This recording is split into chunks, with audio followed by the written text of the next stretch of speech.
Alrighty, it's about time I got around to this.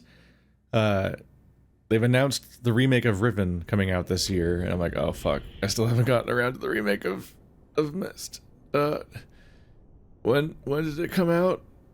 Has it been like 2 years? I checked. I've had it on my hard drive for like a year, and I haven't played it in that time. I'm like, oh man, alright.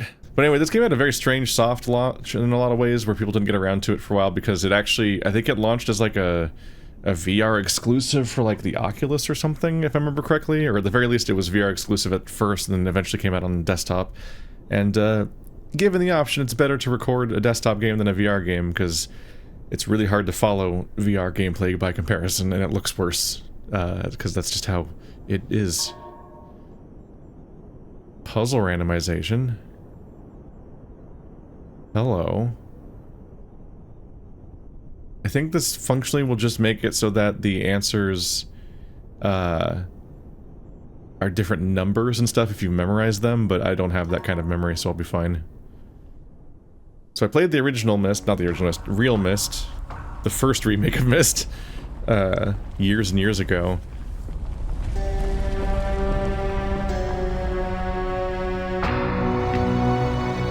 I realized the moment I fell into the fissure that the book would not be destroyed as I had planned.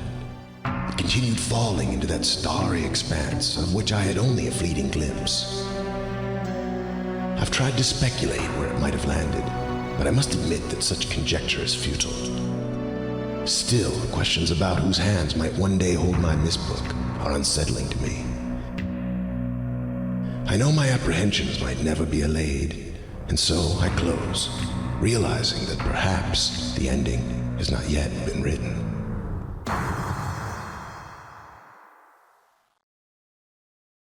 Oh, that was goofy. That was super goofy. Anyway, yeah, I played the original Myst, the remake of the original Myst, like years and years ago. So this has the benefit of being like a semi-blind playthrough, because I've forgotten a lot in the years since, probably. Oh, this is me moving. Oh, the sky doesn't move from this perspective in the starry expanse, but the fissure that is in where? New Mexico, I think? Is still up there. Wait, no, that fissure isn't New Mexico. That fissure is, no, I'm in New Mexico. That fissure is Riven. Right. Hello. This is extremely goofy. Okay. You can see the extent to which it was made for VR with the way that whole cutscene worked, where you just had to awkwardly watch it and things like this. That's interesting. Huh.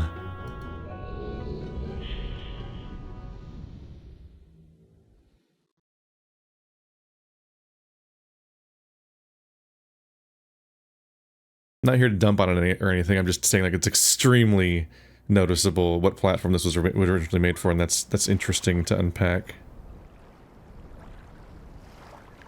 Hello.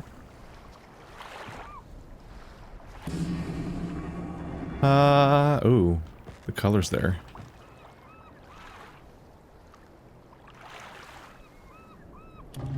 It still closes? Okay.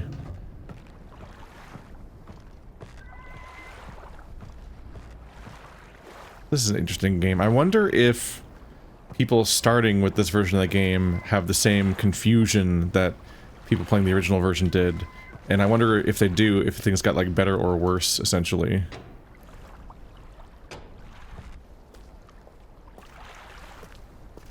This game's infamous for being confusing, but overall, I find it's impressively intuitive, but I approach it from the perspective of a modern adult who plays puzzle games for fun. And so I didn't have that much trouble with Myst. I think I beat it in one day, like 5 years ago or something. And I might be doing the same thing today. But I do know that I did at some point play it on like my grandma's computer, and that was in the different context of like I had so little context for what type of video game it even was. I walked right past that. That actually might be a mistake. That's interesting. Sorry, I'm just thinking about the onboarding process of this game a little bit. And in the original game, one, you had fixed camera angles, but then even just in general, the environment design was here's a very simple environment with just flat green grass floors. Now we have dense foliage, and the sunlight's kind of drawing us in this direction. and they put the note you're supposed to find on a rock, almost to highlight it more, but it's out of the sun, it's in shadow, and I'm looking at the angle at which you walk up here, and I'm like, look at this approach. That's interesting. I'm looking at the approach here, and like, here's the blazing sunlight, here's all these high-fidelity graphics, here's this walk in. Look at that note. We only know it's there because I saw it already, but it's like invisible the entire approach. And at this point of the going up this hill, you're not going to look in that direction. That's interesting. The question is whether or not they want you to miss it. I think that in the original game it was designed for you to find it on the way up, and that note is your first introduction to what's happening in this game. But here it's almost like they want you to find it on the way back, like when you're already confused. Although it's kind of doesn't stand out that much there either. I figure like if they wanted that, the rock could be facing a little flatter on this side and be facing this direction so that you like walk around, get acquainted with Myst Island, are confused and don't understand what's going on, walk back, and then read this note. But I think this note probably works better as an introduction before the island. Let's see it. I have left for you a message of utmost importance in our forward chamber beside the dock. Enter the number of marker switches on this island into the imager to retrieve the message. Yours, Atus. So count the number of marker switches and enter it on the thing. There we go. And that's probably a marker switch. I talked about it being borderline blind, but we'll see if that's actually true or not, or how much I've actually forgotten. Admittedly, the introduction to the Myst Island is pretty iconic. And it's harder by comparison to remember the rest of the video game once you get off of Myst Island. Hello. Speaking of which, I immediately don't remember this. That's a good example. Looks like a star charter.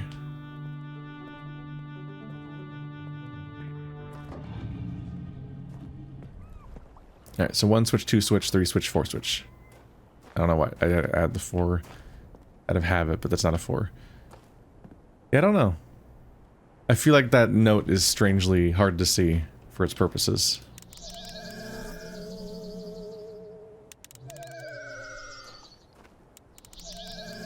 This is a truly bizarre location to walk in on. To some extent, I think it's interesting to go back after having played the other games and seen the extent to which the likes of Riven and Uru try to justify their environment based around how this society would work and what they would accomplish and like why these devices would exist the way they do. And a lot of the series goes forward in that way. Abduction does that. Firmament does that. But Myst Island is so strange that it's relatively harder to justify in what ways half the stuff would be a way to live.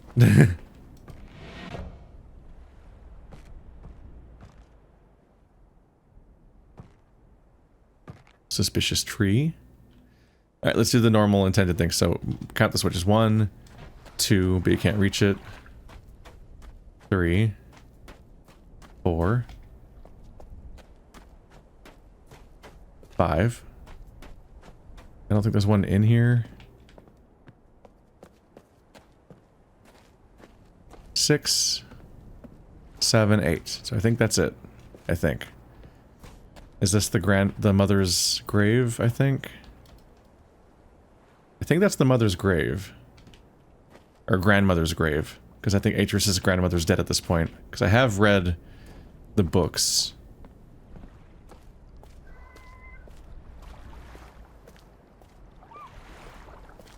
Particularly a year ago, I was like fully working on an essay about the narrative of these games.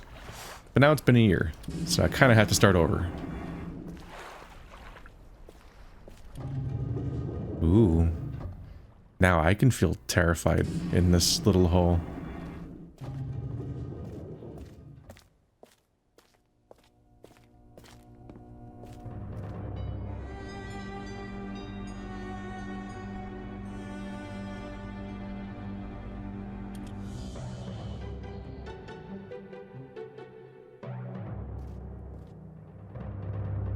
Settings, dimensional imager, topographical extrusion test, marker switch diagram, and water turbulent pool. So it's set to 67 right now.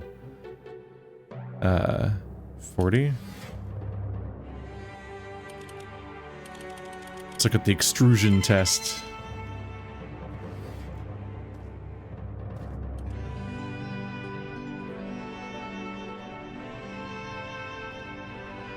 That looks like it's a model of the island with the mountain and everything. Yeah. Right, it's called the topographical extrusion test. It's a topographic map. Except the weird, like, polygonal mesh is kind of unhelpful. You would want to have topographic lines, which this does not have. Alright. So this is not where you put in... This is not where you put in the marker switch counter. It's where you... Yeah, it just shows you what one looks like. Because the other note said to count the marker switches. So that's all we get for now.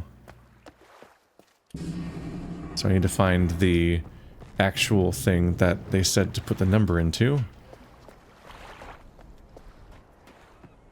It being a single-digit number does make it hilariously brute forceable. Into the imager. Oh, it is the imager, though. So we just put the number into that. Womp womp. Got turned around.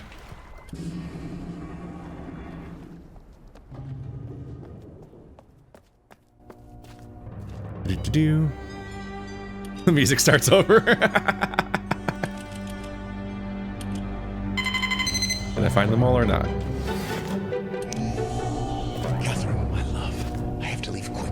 That's terrifying. Has happened. It's hard for me to believe.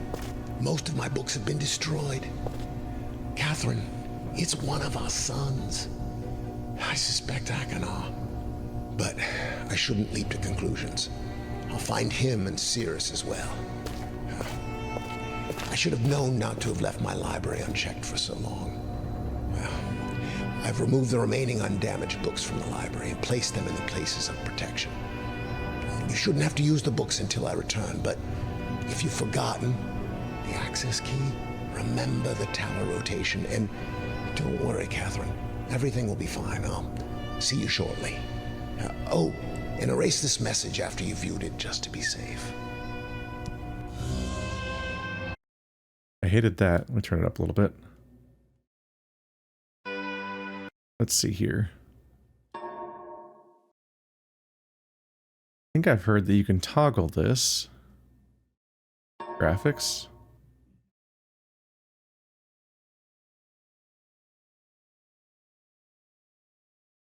Frame rate limit, visibility. Display. Classic video mode. Yeah! Bring back the FMVs. Here we go. No!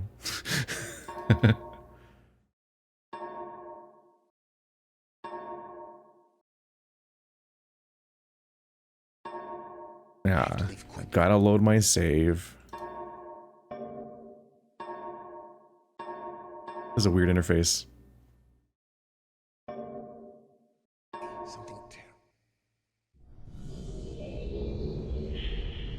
We need to bring back our hero.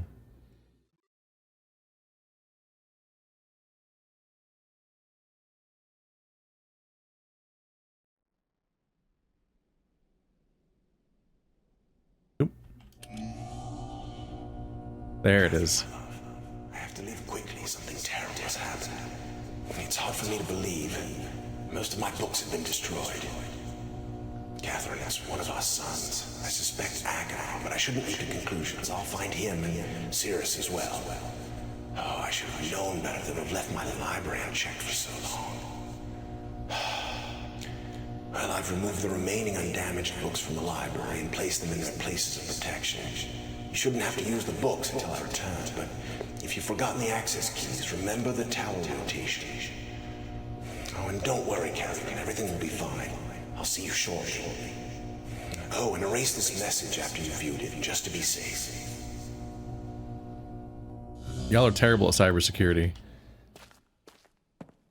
That's much better. It's funny because it's like they've had to put all these filters over it because it's an incredibly low resolution, bit crushed, compressed, ancient video for low resolution video games.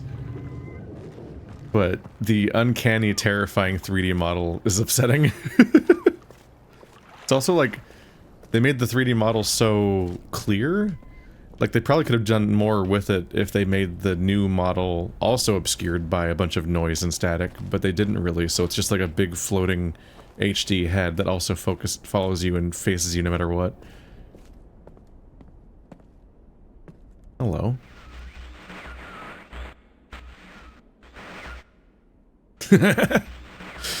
Just close it.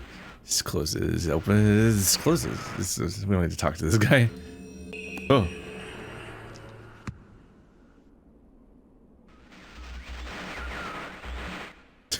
I guess we don't zoom in on these.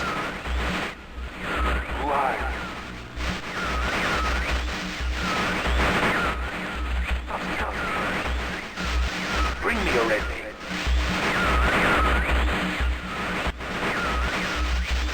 I can't see. I need a red thing. You must.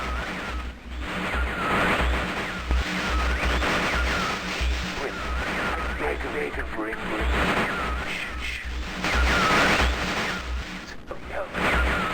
That's enough. The first attempt to talk to these guys is so unintelligible. I wasn't just opening and closing it as a joke either. I was trying to like zoom in on it or like lock the camera to it to look at it up close, and I don't think you can. Oop. These are obliterated.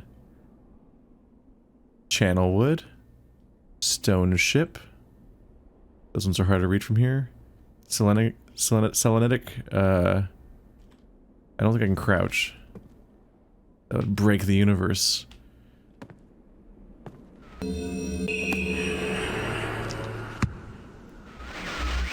Yes. Thank you. Are you? And this guy's a little goofy.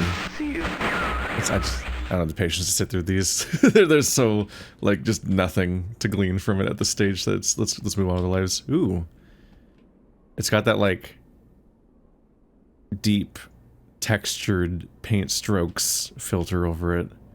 They don't seem to correlate with the actual like borders of the colors or anything, so it's not like it was painted like this, but the texture is kind of neat to see at first. But it's kind of just ignoring the shape of everything else around it. Yeah. Okay. Remember the tower rotation.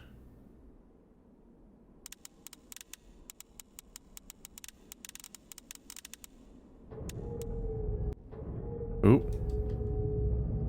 That made something do something. Yup. Wasn't there a way to like power on this map so it shows things though?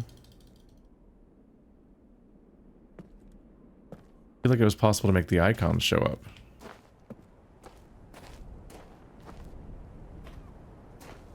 At this point, if you're like, why does he know things? Definitely just go back and watch my original playthrough of the game.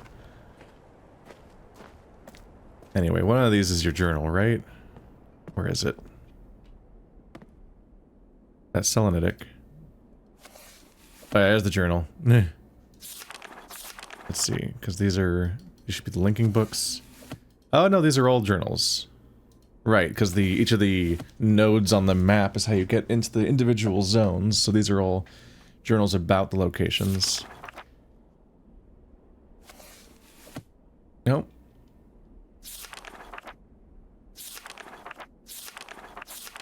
These are a lot of codes.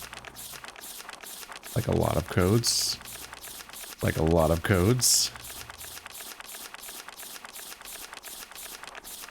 That's enough of that.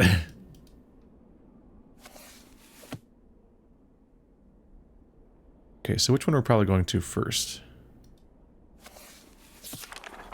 Actually can't read the names on half of these. Let's see, it is a chance for me to finally redeem myself at reading cursive. I have called this age Channelwood, and it is a very different world, though it is exactly how I imagined it. It is still amazing to see it with my own eyes. Water covers this age as far as I can see, except for a small rocky island. Elsewhere, there are only trees, which grow directly out of the water. A myriad of thin, wooden passageways are built just above the water and disappear into the forest. I assume they were built some time ago, for they appear aged. I am eager to discover more about this land and its people, but I have arrived here late, and I must rest. See, that was fine. People dumped on me so much for my cursive reading in the original playthroughs of Myst and Riven, but what they didn't get is that the screen was super blurry and stretched over the course in a weird fucked up way on my screen, because they're really old video games and they're hard to even get to like load in the correct aspect ratio. So I had to fix them in post in the video, so people got to see a better looking game than I was playing the whole time, because my video, what I was playing, was fucked up the whole time. I was awakened this morning by strange noises coming from a pathway adjacent to the one on which I had slept. I saw a group of monkey-like people heading in my direction. They had not seen me yet. I did not feel threatened by their presence. Their response to me was one that I would have never expected. After staring at me for a short time, they fell onto their knees and began what appeared to be some sort of ceremonial worship.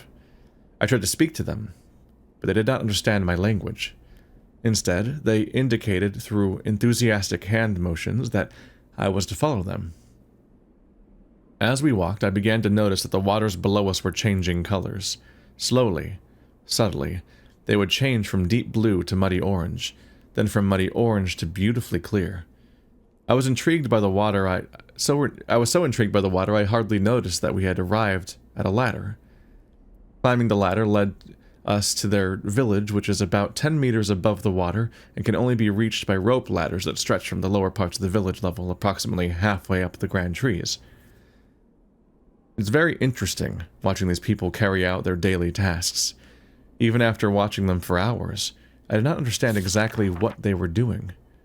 At sunset, they motioned for me to follow them. I followed the creatures to the doorway of an enormous hut.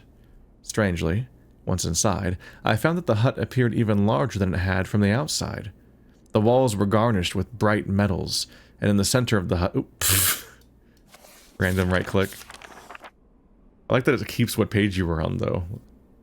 I was gonna say like a real book, but the book was closed, so no. The walls were garnished with bright metals, and in the center of the hut sat the leader of these people.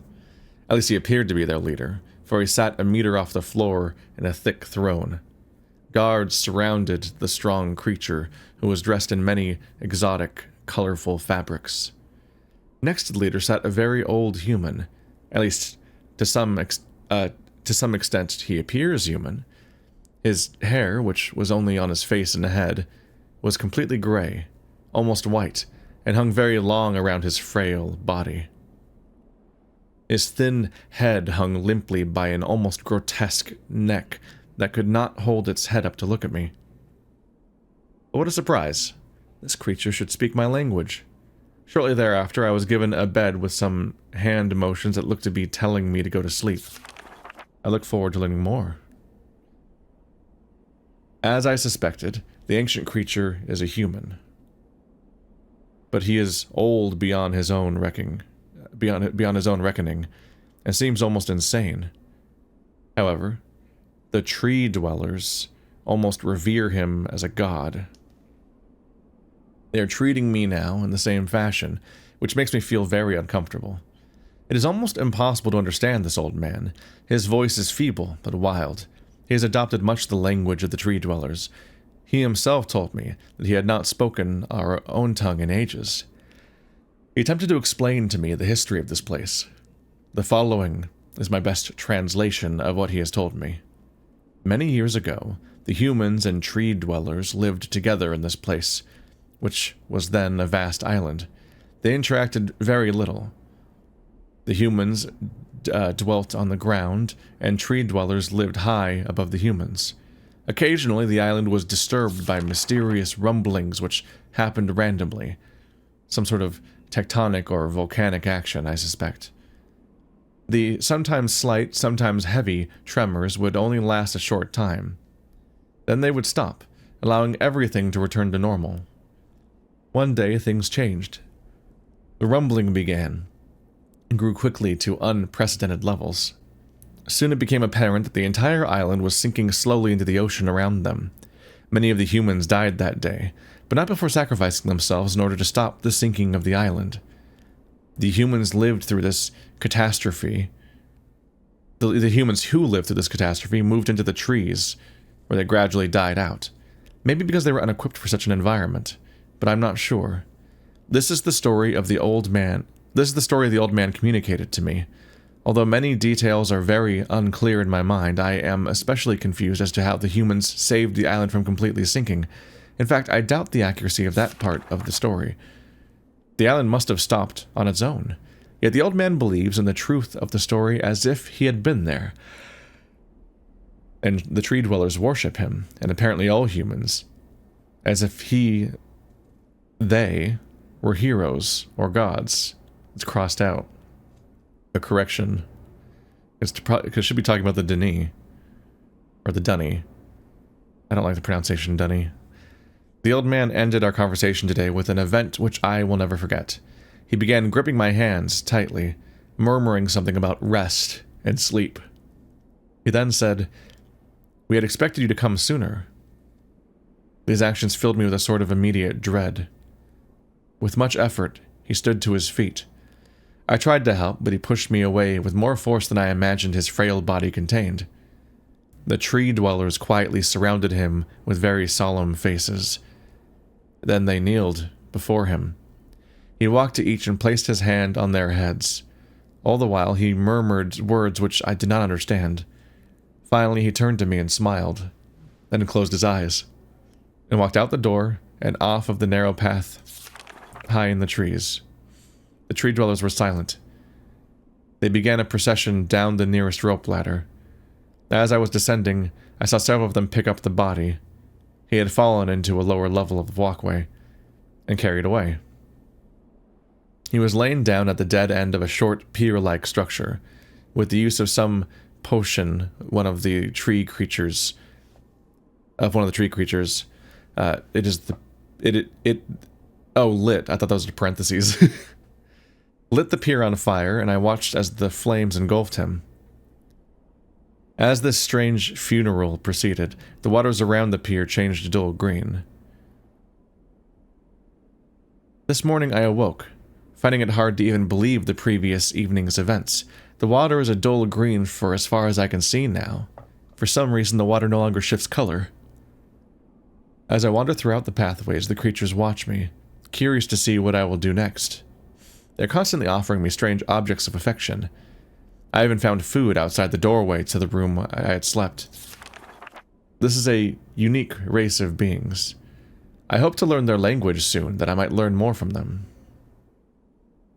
I have lived on this world for 3 months, off and on, and the tree dwellers have shown great hospitality.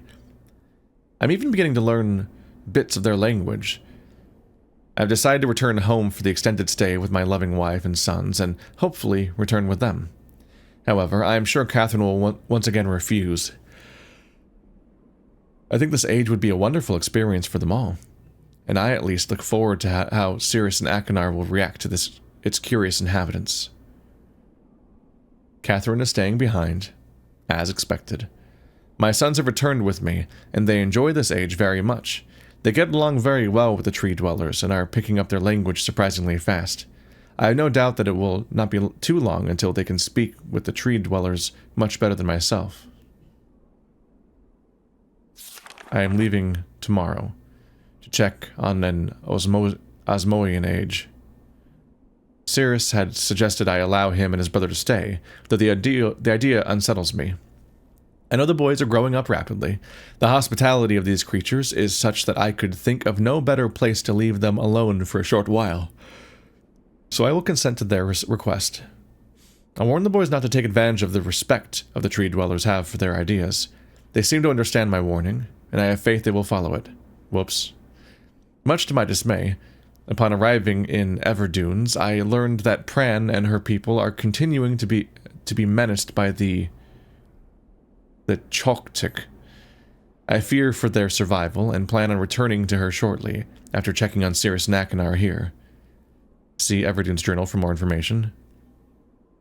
After watching Sirus and Ainar, I see they are handling things very well. I think I can put to rest any fears about leaving them in Channelwood again, and for a little longer time.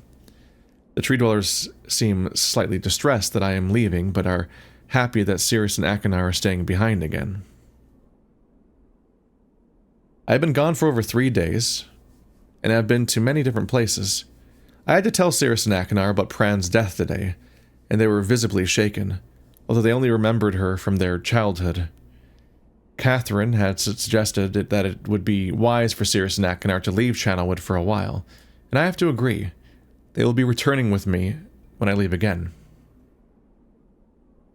I have told my sons that they will be returning with me in 2 days. They spent the entire night telling me of an adventure they experienced in my absence. It was rather remarkable. It seems they constructed a boat with the creatures and traveled some way into the surrounding waters. I enjoy hearing them talk excitedly of their adventures, and am reminded of my own adventures as a child. I finally understand why the tree dwellers have been giving me their many inks and insisting I write with them. Looking through some of my past entries, I see now that the inks have changed from black. I thought they were to vary... from the black I thought they were to various different colors. I have shown some of the creatures my journal, and they laughed and howled. I did not know they had such a sense of humor. Even now I look through this very colorful journal. I cannot help but laugh myself. We will be returning tomorrow, so my sons are with the creatures for the last night here. They have told me they would like to come to Channelwood again, and also asked if they could visit some other ages alone, though I will have to think over their request. I believe they have proven to me that they are trustworthy and responsible. Catherine will also have to help me decide whether they are ready for travel alone. For now, I must give my farewells to the creatures, for I do not know how long it will be until I visit this age again. Does a map of the area, and where they're planning on adding a bridge. I wonder if I can go find Channelwood specifically. One of the things I remember the least is how to actually get into these ages. Let's see.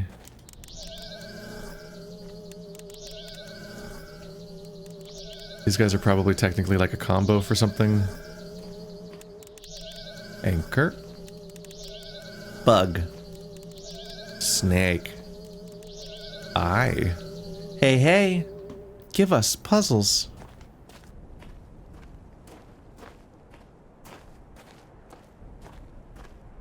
And I think there's a lot to unpack about Myst and its generational abuse and neglect, and what it thinks about the role of fathers, and also how it handles things like colonialism and whatnot.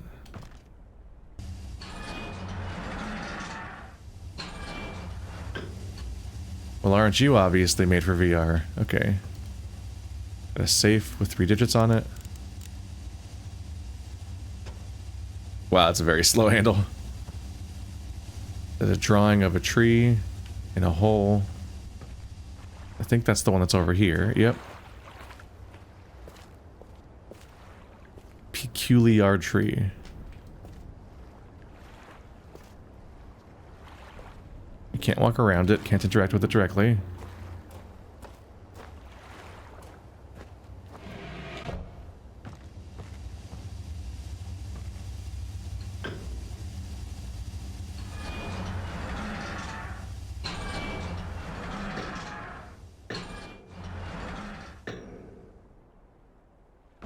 Let's see.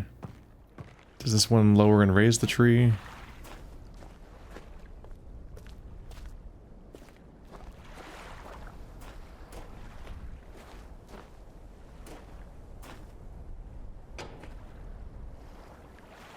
I don't remember which position was the standard one. Yeah, it was the down. So up is likely on. I have completely forgotten how to play this game. Wow.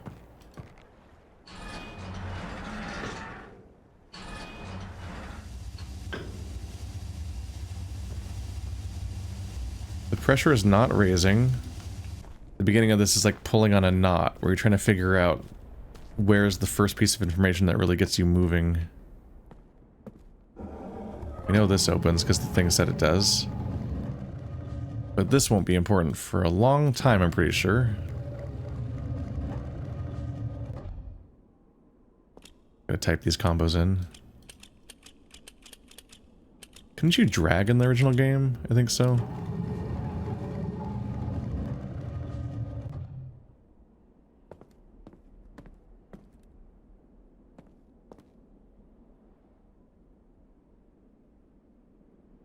Let's see. Definitely not stone ship. What's this one say? Mechanical age. What's this? That's the look at those combos. Right, let's look at the mechanical age. Before arriving in this age, I was determined that it would be a journey to a world very different from my previous adventures. And it was. The sky here is dark and in gray, and incessantly displays flashes of lightning in the distance. I met a very old man with a long beard and hair that hangs to his waist. He is very feeble and has trouble even moving. This man has obviously been through many things in this strange world, and I have learned many things from him. He has told me an interesting story of this world's history. Years ago, he told me, there's a beautiful city that rose up out of the water. It housed many people inside its walls, and the people had everything they wished for. The city was surrounded by 3 high hills which rose higher than the city. On the east hill of the city rested a large lookout post. The people of this city had constructed the post, expecting visitors to arrive from the east. There's a period there that caught me off guard, so I said it weird. The people had no means of traveling on the water, which forced them to merely wait for friend or foe. As time passed, friendly visitors brought rumors of an enemy that existed beyond the horizon. The people grew fearful. Yet nothing happened.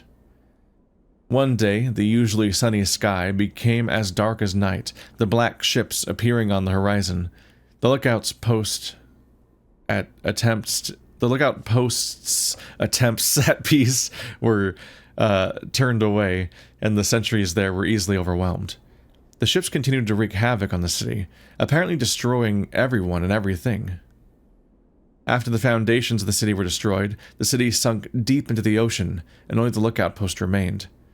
The black ships sailed away. The man continued to say that 8 people had hidden and managed to survive through the attack. In the 9 years since the attack, 2 of the survivors had died. He also said that it was rumored that 10 years from the attack, the enemy would return to finish the destruction that they had started long ago. I have decided, since hearing the man's story, it'd be admirable to save this civilization and stop this enemy's plan of destruction. I'm excited about the adventure that awaits me, and an idea has sparked in my mind to provide the needed defense for these people. I met the remaining survivors today. I have begun work on a plan for protection.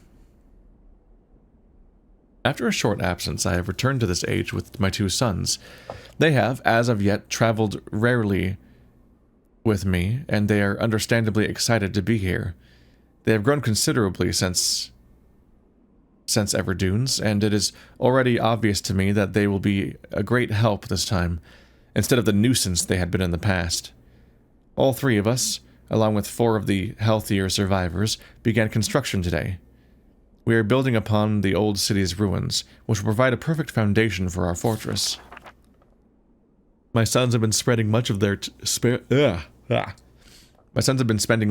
time on the South Island, where most of the materials are stored. I'm very pleased with their intelligence, and their creativity is refreshing to see, as they work on some small projects of their own.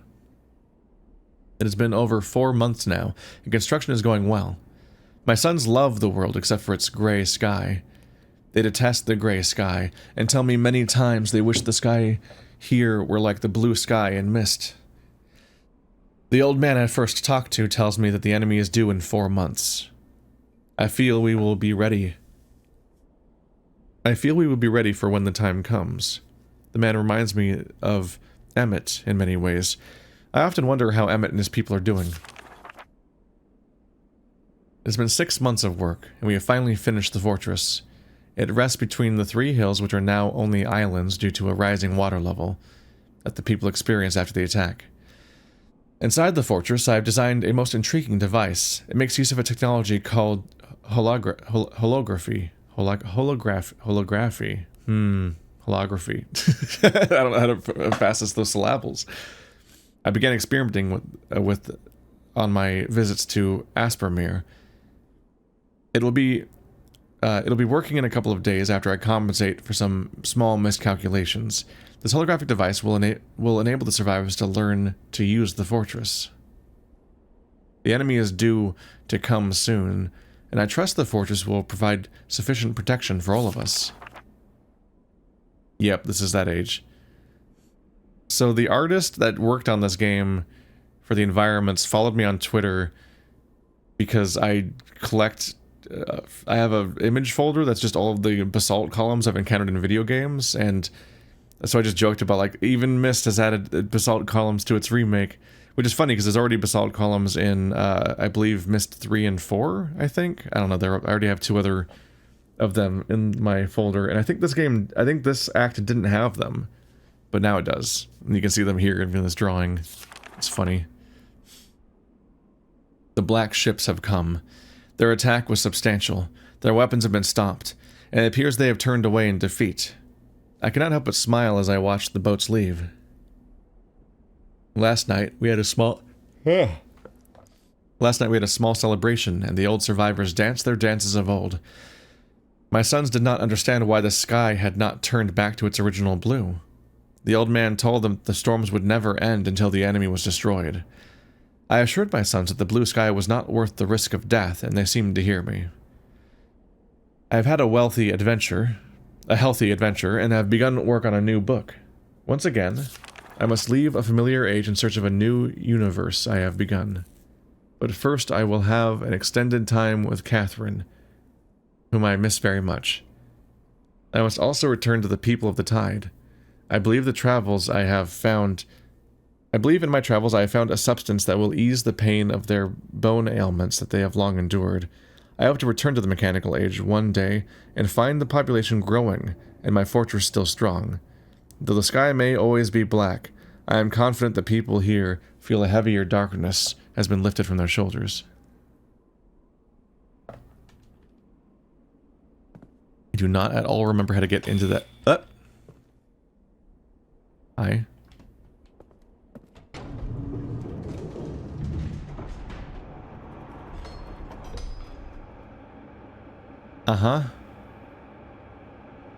And that's why those 2 pictures are like that, the open door and the weird thing. I looked at that and was even reminded, like, oh yeah, there's a secret passage in this room. And I forgot that you literally do it like that. Okay. This will answer a fair number of the questions of why I'm stuck, probably. Yeah, that would do it.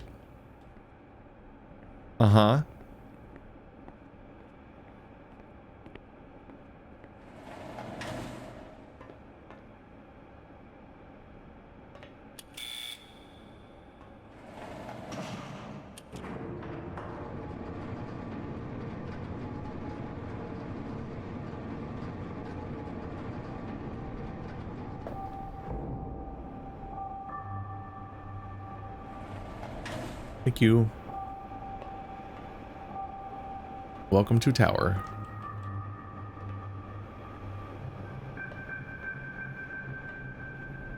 Key. 240221. Whoa. Oh, that looked weird. On the bottom, the reflection technology is doing weird things. I guess it's because it's inlaid, so it's reflecting the inside of the box it's in. Alright, 240221.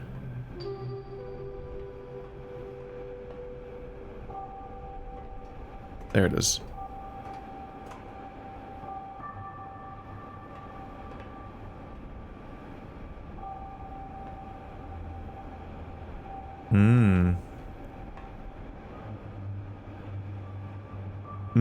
Because this is the thing I'm moving around to power things, so you can see which thing is currently powered. That's interesting.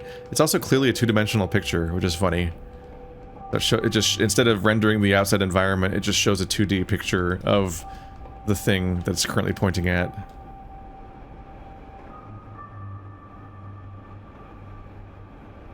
Now it's time to remember what 24221 is even for.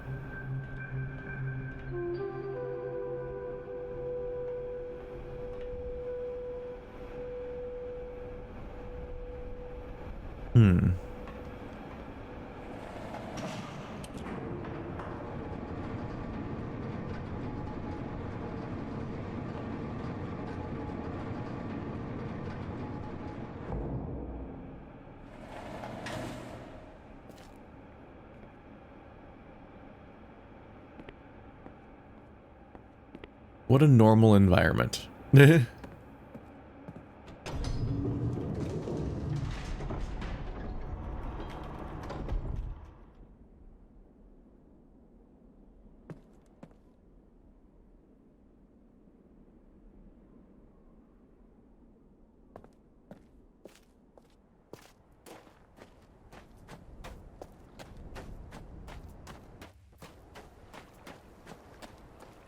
See, we have a clock.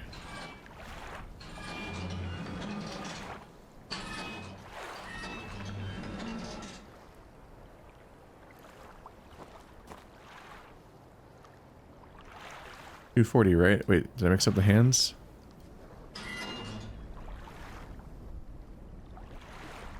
$240. Oh, button.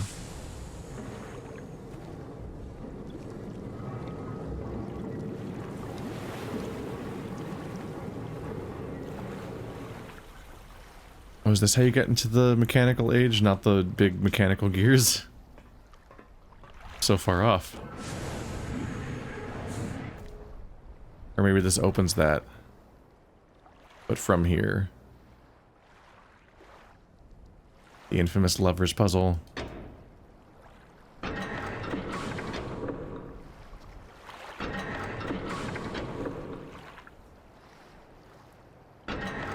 So one moves the bottom two, and one moves the top and bottom.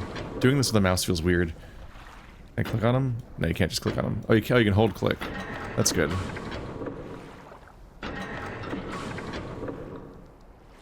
And you have that many motions before it resets. Wow, more than I remember. Then it's stuck.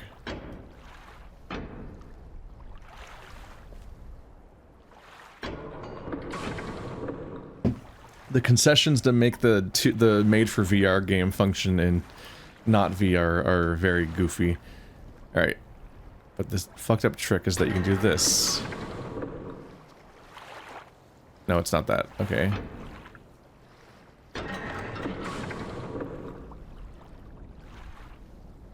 Wait.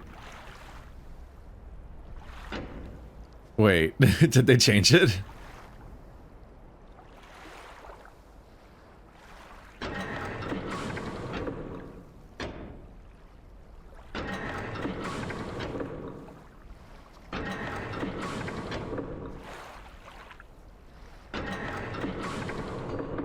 No, they didn't change it. I just couldn't do it at first, seemingly. Okay.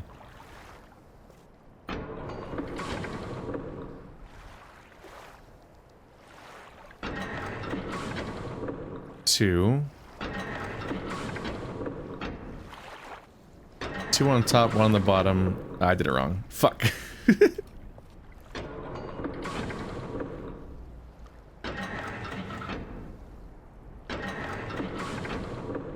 Hold it now. There we go. And the gear moves. Which means the other gear should be open now. Can you go around behind here? Oh, also. Yay. I'm not sure if the switches even do anything. I think they just put the locations on the map. But you can lock onto them anyway.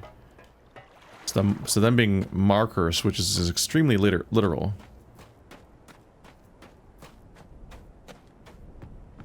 There it is.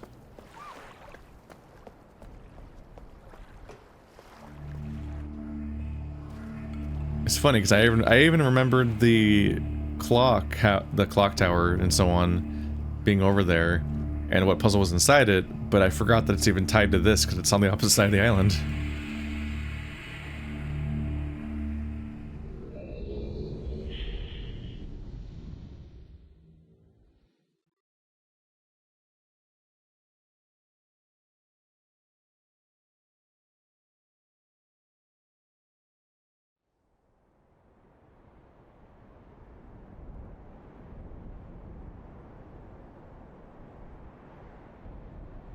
No flyover?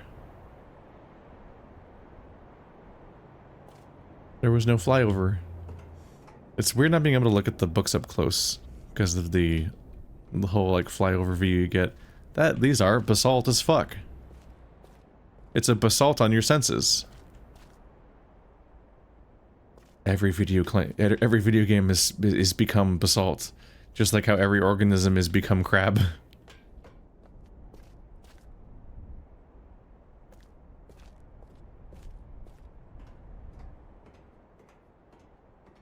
Would you like some pollution? It's the prettiest kind of pollution.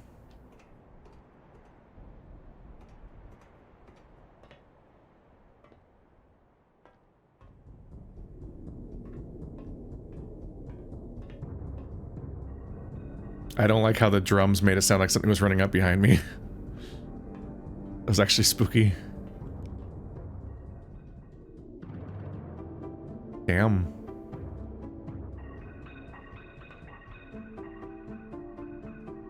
Jeff Keighley, is that you? Oh, I think he might be the bad guy.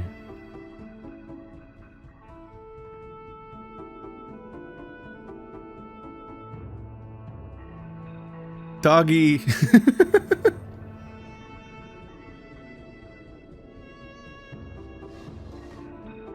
Oh, that's a button. Well, that was easy.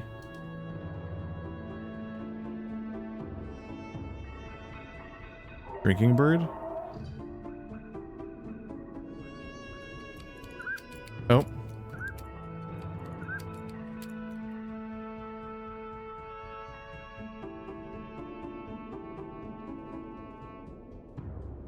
Oh, that's the out. So look in here, look out there, but no, don't think it works.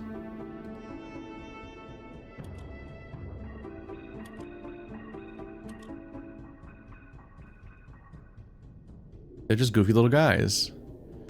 A D8, a D10, and a D20. D12, that's a D12. 8, 12, 20, yeah.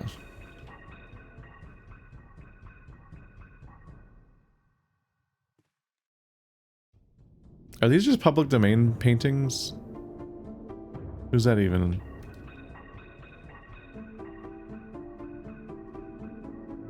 There's the clock tower.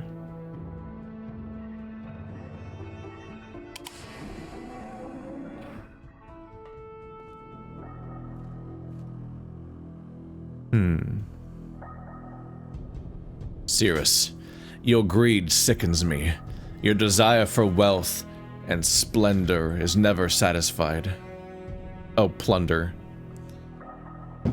I will instruct my subjects not to pay your new tax, and you know they'll listen to me. Regards, Ainar. So things didn't go great with the kids.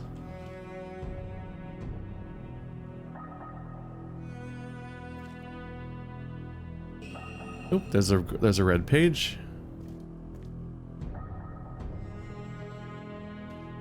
Tragically, oh, that's a lot of gold.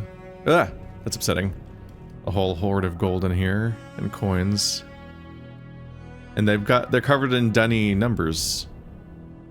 I don't remember how to read them anymore, but that's definitely dunny numbers down there.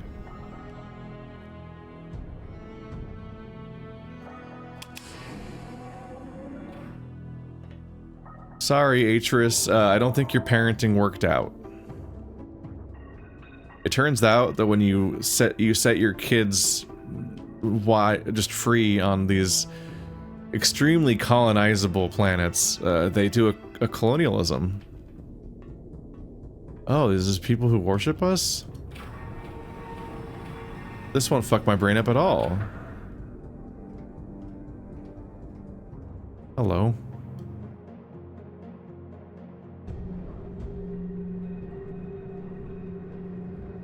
There's a visual?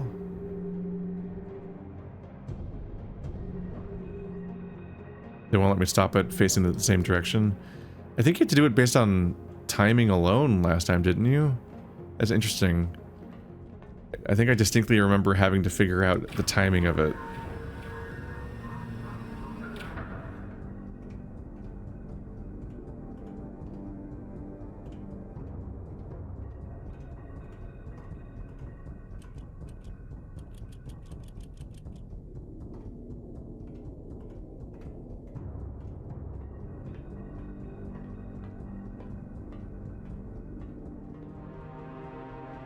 Howdy. That appears like it might be the head of one of the monkey people. So that's great. Those people aren't destroyed at all. Okay. So Sirus and Ainar's rooms are wild. Oh, that's an actual snake. Hi. Hi. Startling.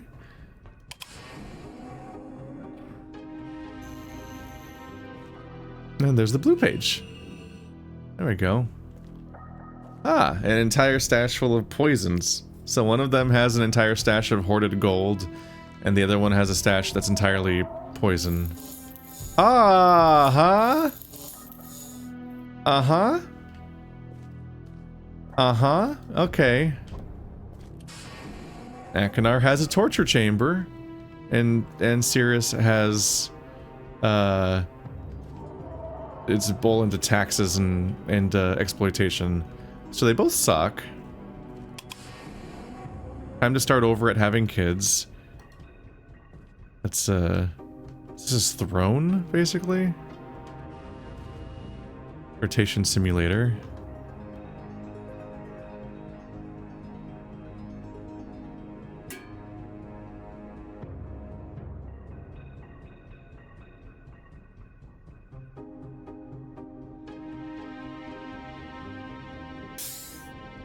But, oh, it's the lock.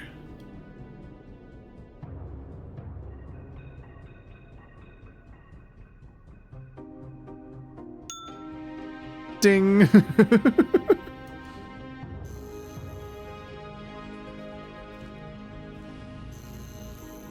this even open?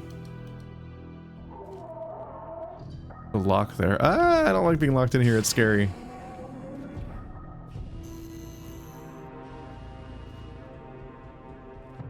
Something that stands out to me is that Atus's grandma was amazing and incredibly patient with him and was teaching him the scientific method when he was a little tiny baby boy, and he was having a great childhood.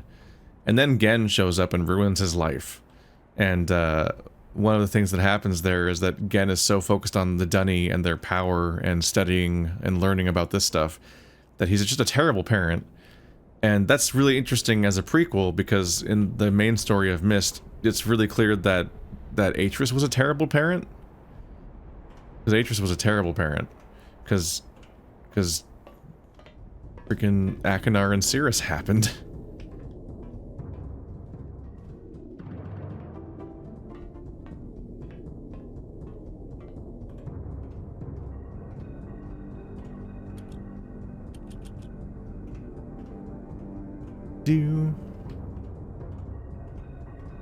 Wait, does this... what does this do from this side? Ah, it's not very helpful from this side. But what stood out to me is earlier that, like, Atus talked about how his sons were just a nuisance last time. Like, hopefully they've grown now, and it's like, oh, that's not how your grandmother would have talked about you. She would figure out how to make things work out with you.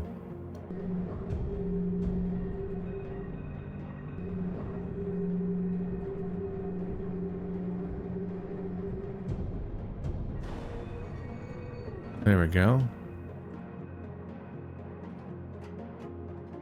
I think we're just fixing the elevator so it lines up so I can use it.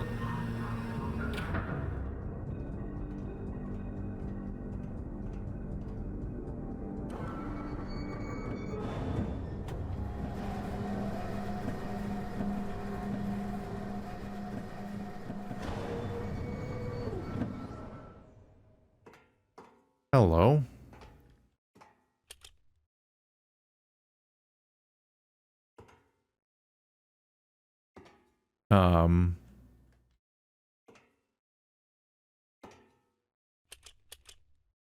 Don't remember how this part works at all. Nothing here interactive.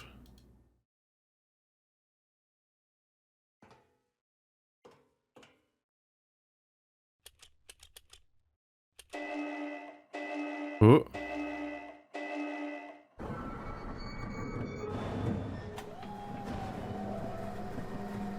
Oh.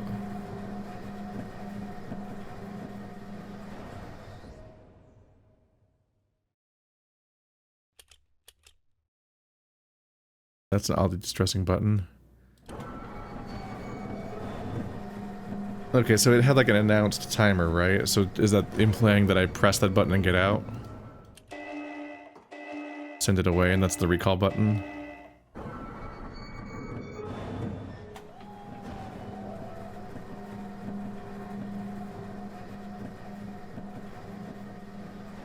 Hello. Why, yes, I believe I found the thingy. Okay. So unlock it. Then I have to hold it.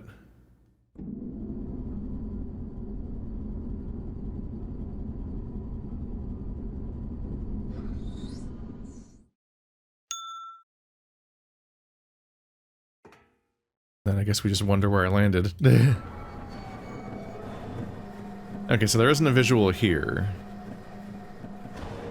Remember correctly, you can use the simulation and basically count how long it takes.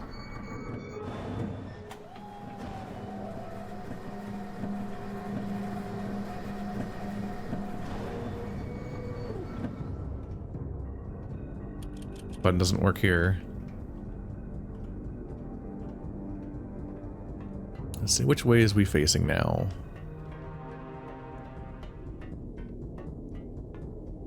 This place.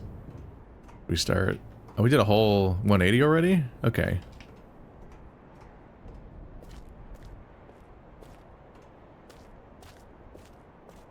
Hi. Fuck.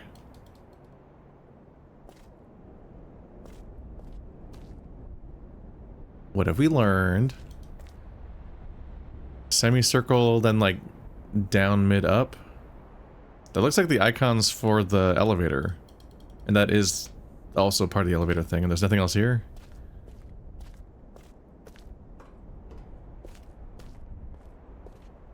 I think I need to get over there.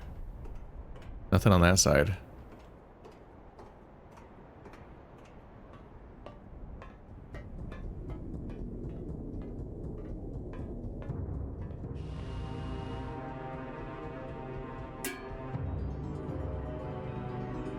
Alright, so I need to do a 360, or 270? 1, 2, 3, 4, 5, 6, 7, 8.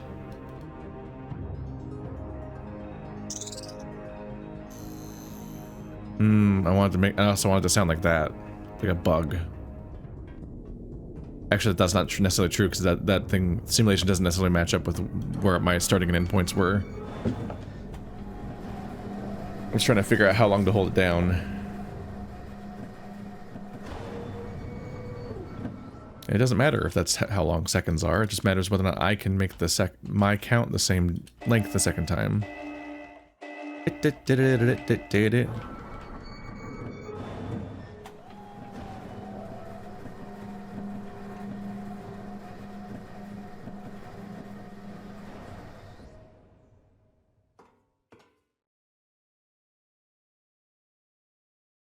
All the way up? Yep.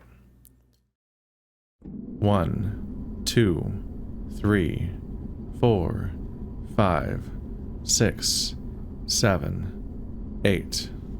Ah! Damn it. I don't know if that worked out or not. Is it the sound it made? Isn't that what it made last time? I think I went in a full circle just now.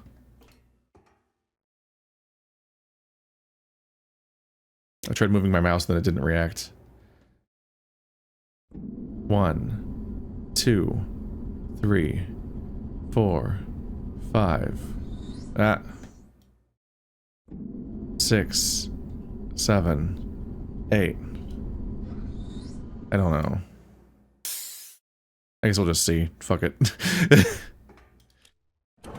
The mouse controls consistently don't work the way I think they're going to. I think you just clicked on them in the old game, but now it's like click and drag, and the first time I tried to bring it down, it didn't work. And so it overshot. And the second time I accidentally let go of it early. Which is weird because I thought that it wasn't about holding it on.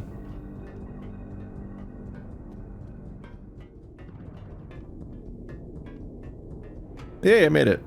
Oh god, I'm so smart. Even though I messed up, I fixed it correctly. That's funny.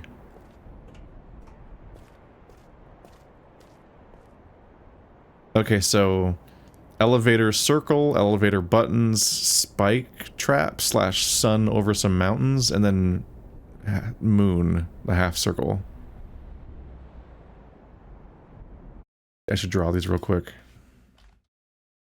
Very badly, just to give me an idea. Let's see here. Shitty Microsoft Paint thing. Give me a brush. Microsoft Paint got complicated at some point. I don't need it to be complicated. I need it to do its job. Okay, so I said it was the circle, then it was the elevator buttons, but kind of sideways. And now we have 3 spikes with a moon over it and a semicircle. God, it's a terrible drawing. No one can see it, but that's fine. No one needs to see that. I just need to not have to memorize it. Okay, so where is the inputs for these?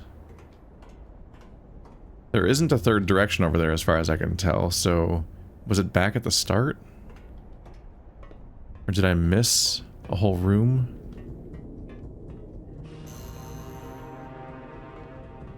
The funny thing about this place is how small scale it is, so these people are like in one room. The fortress really is just an Ainar room and a Sirus room, and that's the whole place. Also, they let you grab both pages at the same time. I don't think you could do that before. That reduces how many trips you have to take. So this was purely for the elevator, right? There's no other... There's not a combination in here. So I think we want to go back to where we started.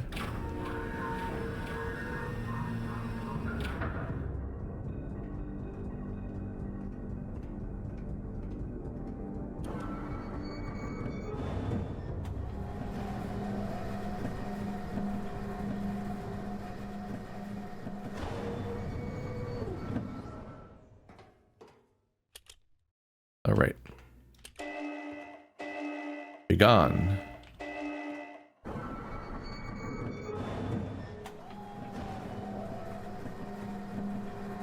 Be gone, I say.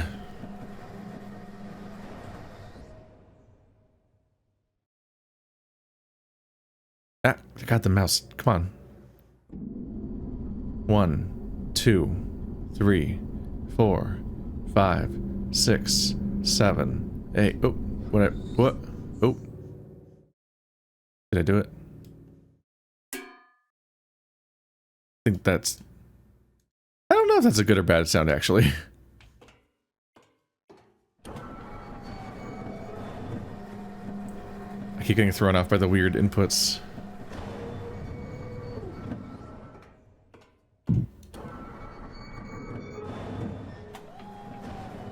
I could be confusing myself, and maybe you don't even need to, like, move the mouse at all in this one.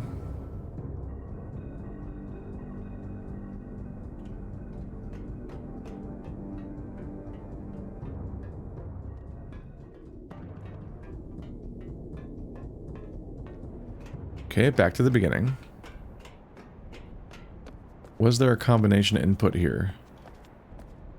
Yeah, there's no linking book for going back. Oh, here it is.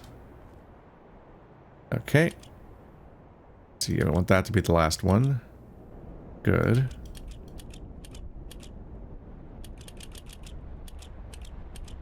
There you go. So the circle part of the elevator, the buttons part of the elevator, spiky, blah, blah, blah, blah.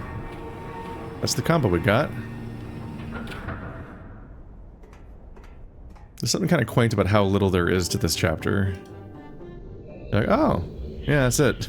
Go find the combination at the beginning. Everything else is just pure looking around, exploration.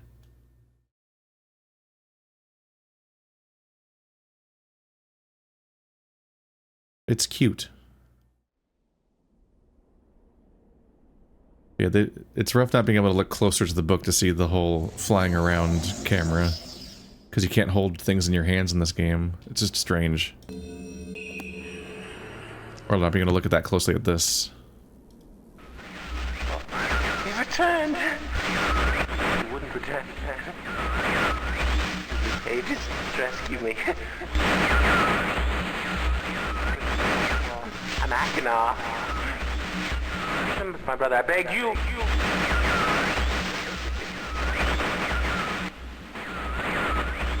To be complete. Don't always blue pages. Listen to him. Not listen to my brother. An egotistical fool and a liar. Bring me the blue pages. The red ones. Don't bring the red ones. I implore you. I've been wrongfully imprisoned. You must leave. I will have my retribution. Please bring me the blue pages. Pages, please.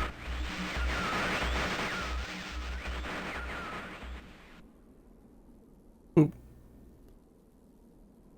He wants you to feed him all the blue pages, and Sirus wants you to feed him all of the red pages. There we go. Okay, I can get closer for a bit. You've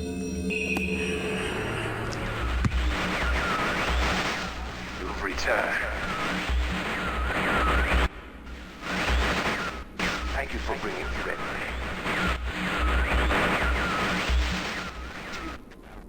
You must continue to help. My name is Sirus.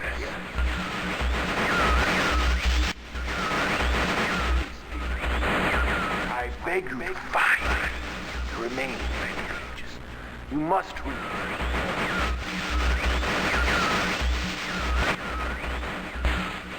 Release me from this book which has become.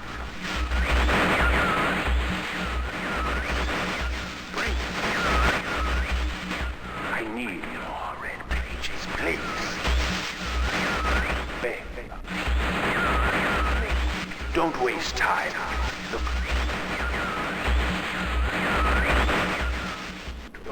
Don't.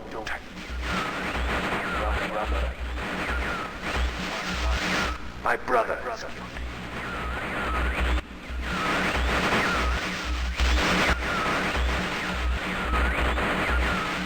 And I wrongfully imprisoned. Bring the red page to me.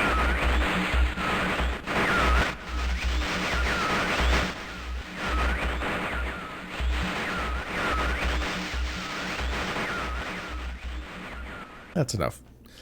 Yeah, you get so little, and it's like pulling teeth how little communication you get out of them. Even when the words get through, they're barely comprehensible. I have subtitles turned on. I guess they don't have them on for those, which is funny because that's like the majority of the game's dialogue is these two. I think the subtitles worked when I looked at the Atus hologram, I think. Okay, so that was the mechanical age. I would like to figure out how to go in Channelwood. I'm not sure how much else I remember how to do. Let's see. Because the secret room just gave me the number to go back to this place. Like, that happens. I've already been in there.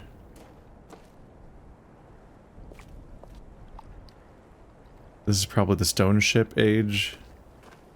Some combination of animals here.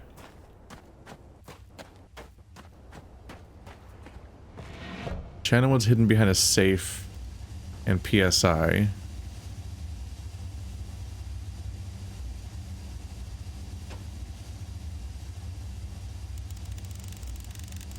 Three-digit number.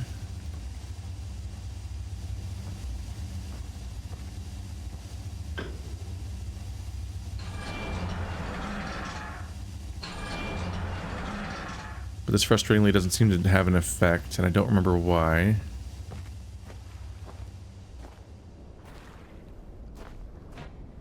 Oh, wait, no, it's moving now. What did I do differently?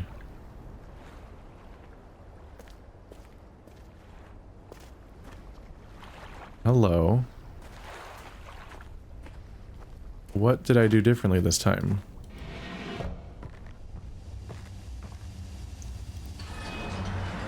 Just confirm whether or not it goes up or down when I do that. Did it even move?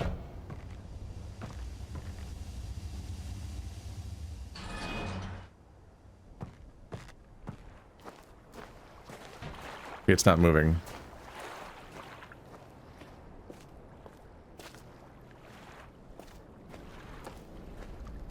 I don't think it's moving.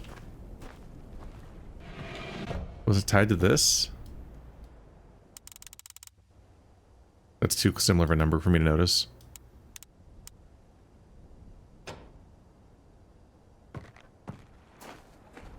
No. Do you do this every time? Do you point at the right thing, look in the tower, and then get a password from inside the tower every time? Is that what I'm goofing on?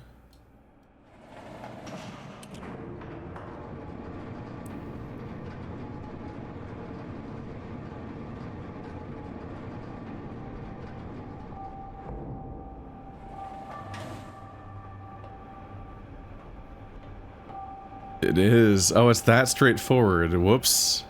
724.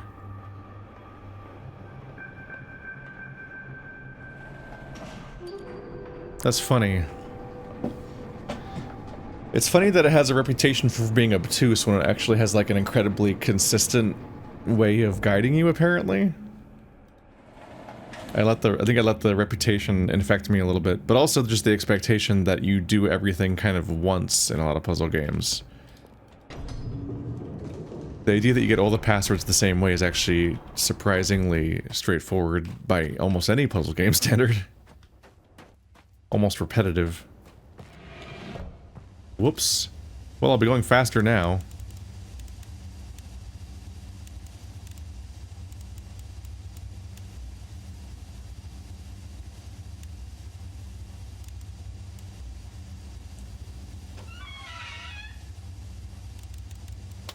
Yep, there's the ignition. And now this thing works.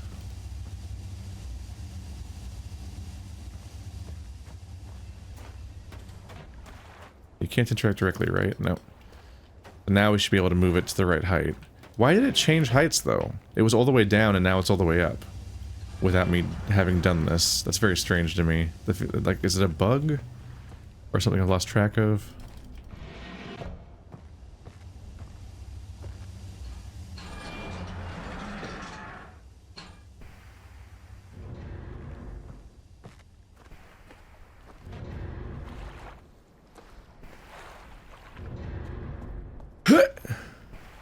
Haha! I'm gonna die.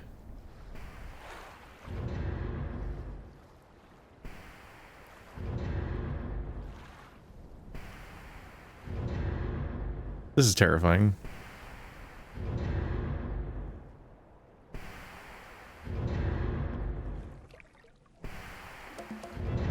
There we go. This tree upsets me.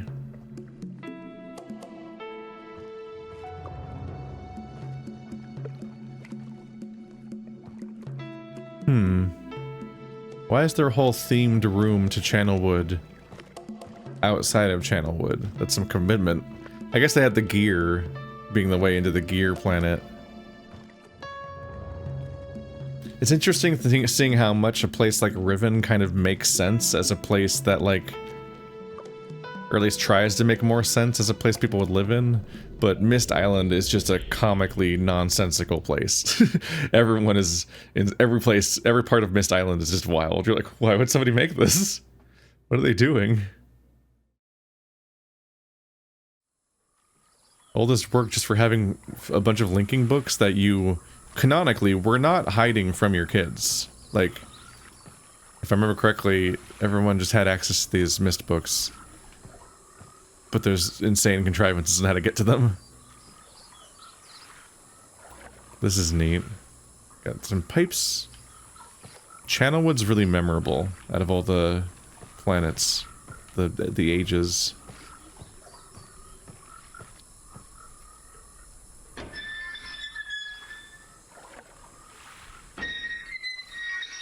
Ah, it's a sound. Okay.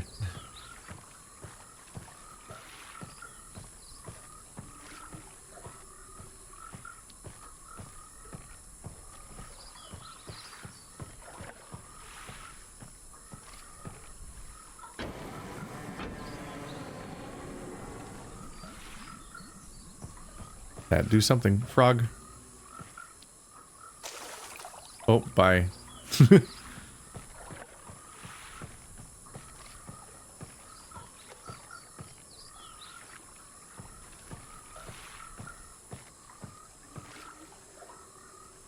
That goes in the water, that goes in the thingy.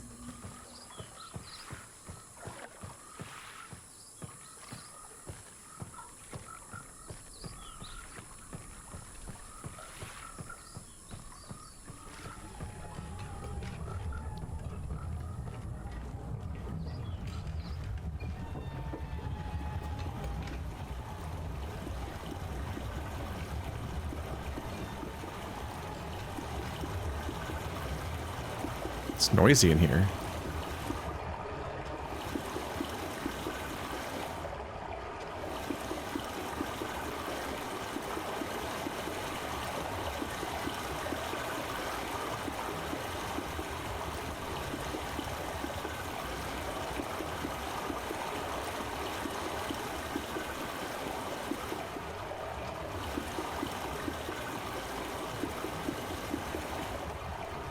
You can't hold it down.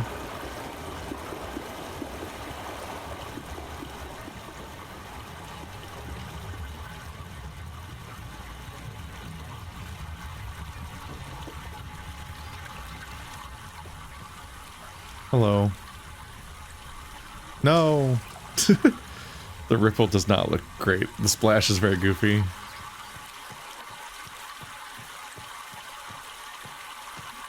Hello. Door closed. Strange pump.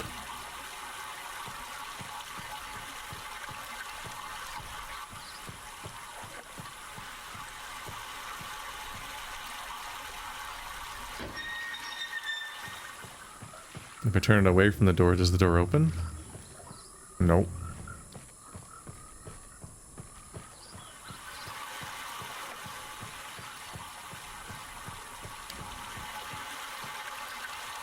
Yeah, so it's blocking the right and going left.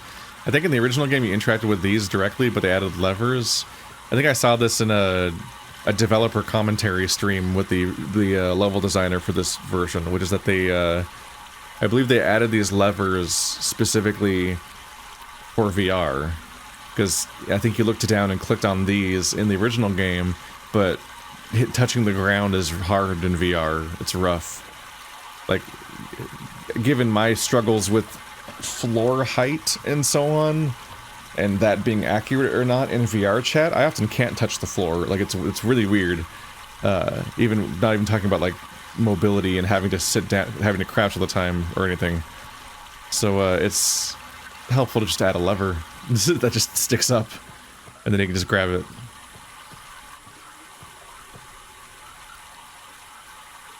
But I need to take a look around and find out what we're trying to direct it towards in the first place. Elevator?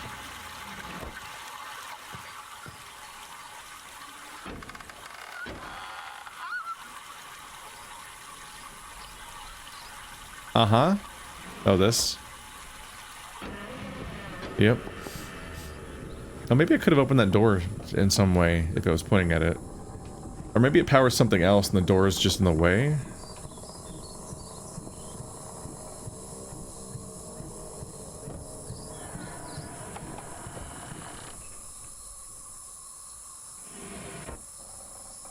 The Myst universe is a big proponent of elevator safety. You must close the door in order to ride the elevator consistently. This is a zone that feels directly referenced in The Witness, with its weird tree bridge level.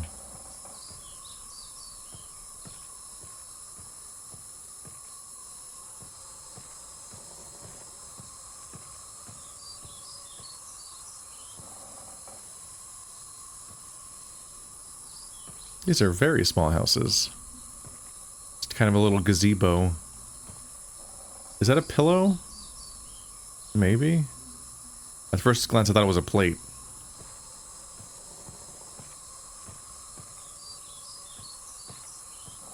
I'm just kind of wondering if any of these are beds or not. Like, the monkey people must have been really small.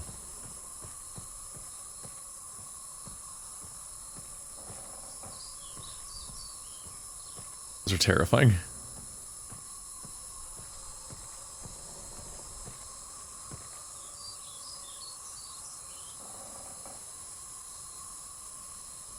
This is a working area. God, what an upsetting floor. Playing this in VR. Imagine having the depth.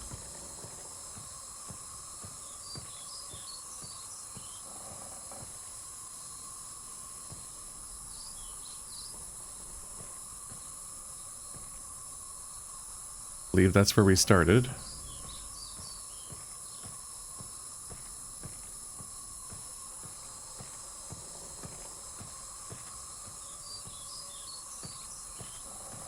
These ones are definitely just kind of like nexuses, crossroads.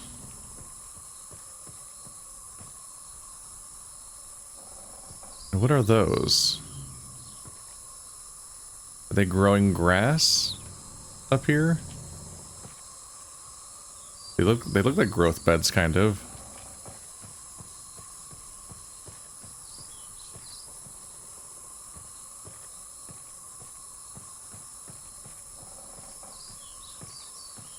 Another elevator.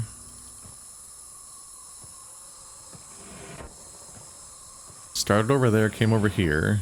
Let's take a look around first. See what else is up here.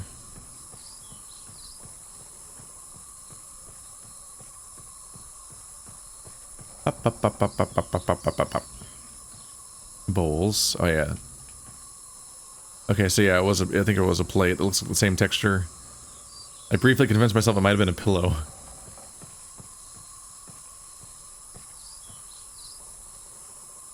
The pottery here is painted.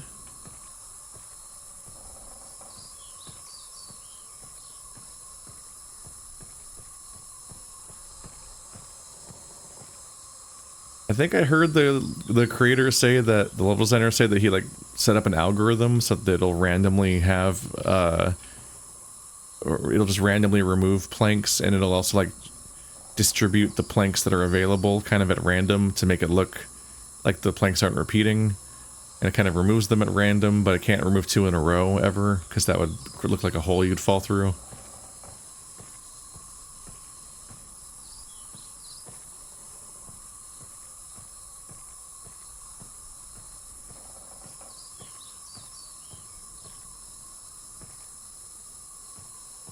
I believe he also worked on Firmament.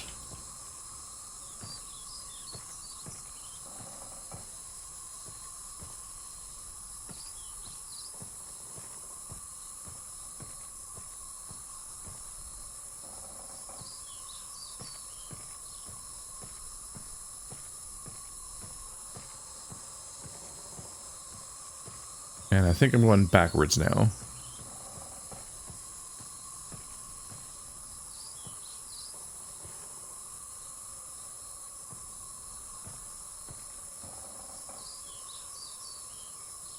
Or not, maybe?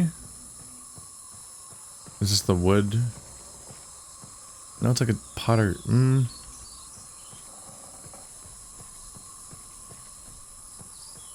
Definitely just gonna get lost. Okay, yep, we're back at the thing that I thought was a pillow. Which I'm seeing now is probably an upside down plate. That makes sense.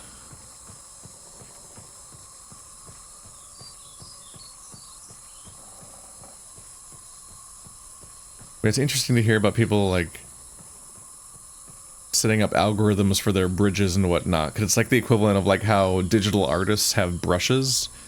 And talented digital artists will often make their own brushes just to make a thing that they do that's repetitive easier and faster to do.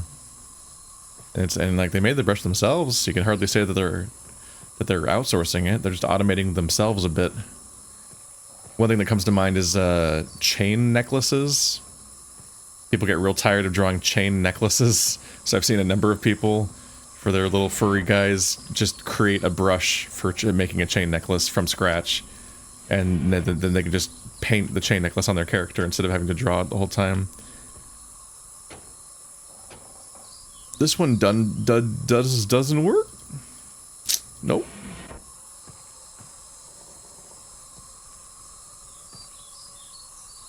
But this is also locked.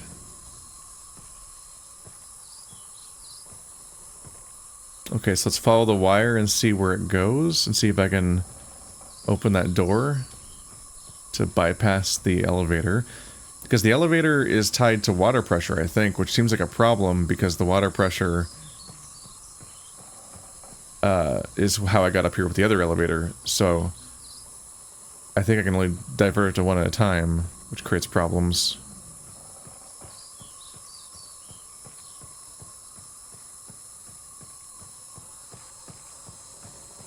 So over there to here.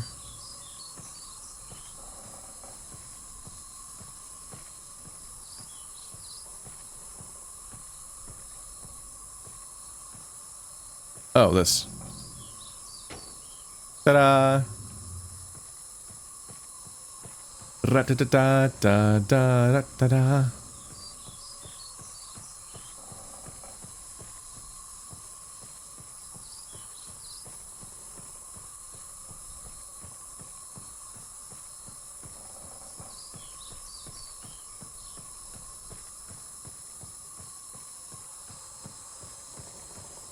There we go. And now it doesn't matter that I can't take this elevator at the moment.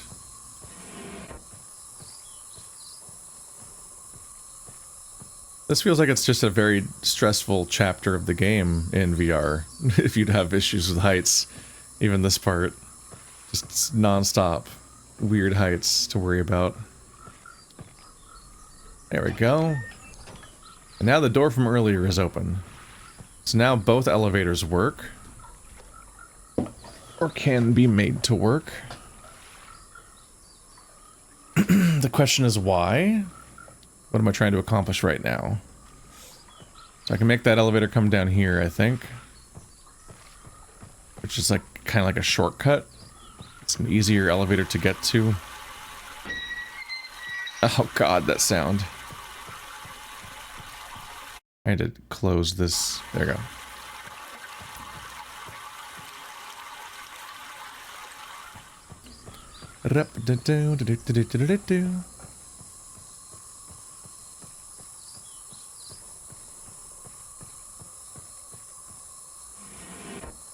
Do you go higher up or something? Oh, you do? Okay, that makes more sense now. You go up, not down. I was like, I don't need another elevator that's right next to a working staircase.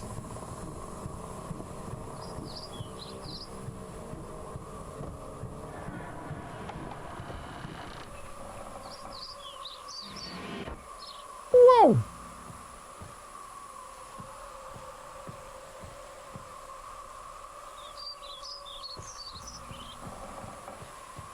Did they make the doors red and blue?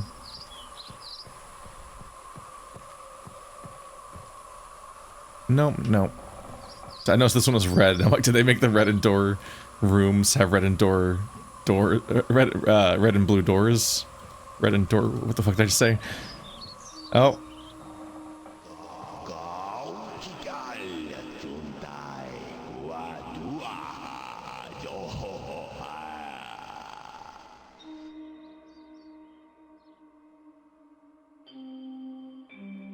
Colonialism. Colonialism. Colonialism. Oop. Oh, it's where you put the tribute.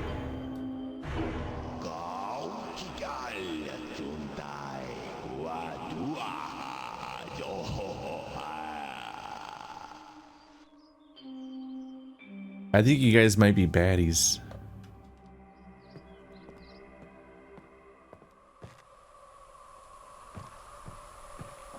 This is just the natural endpoint for Dunny, is that everyone that wants to be Dunny ends up doing a colonialism in all of the Myst Ages. The funny thing about these people is that, like, Sirus and Ainar never met someone from Dunny. They only had Atus, and Atus managed to fuck up so bad at parenting and exposing them to the Myst book, the linking books and everything, that, whoops, you recreated the problems Dunny had without these people even having a continuity with that culture. Womp womp.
That was hard to hear over the music. But, so, Sirus found Ainar's fake religion button device, and, they talked about the plan to trap Atus, which was to remove a page from the book that Atus is now trapped in. So that's how they're planning it. So he's got a tribute room where the people would give him tribute. Oh, there we go. Very interesting device, dear brother. I'm not erasing anything important, am I? He is preparing. Remember, take only one page.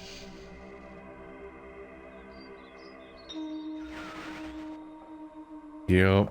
So it activates when people walk in this room, and they're supposed to give tribute, and there's like messages that he would trigger in order to communicate with the villagers, to threaten them or thank them or like get what he wants out of them in an automated way, essentially. And Sirus came in and co-opted that system in order to leave a message for him, which is very funny. So they're planning on trapping Atus in his book by removing a page. And we know that Sirus and Ainar are both in books that themselves are missing pages, and they want me to get all the pages back for them. So 3 members of this family are trapped in the same damn way. Somebody broke a stool. I wonder if Sirus and Ainar got in a fight? It seems like maybe Sirus did that, or Ainar did that. Sirus always has the fancy room.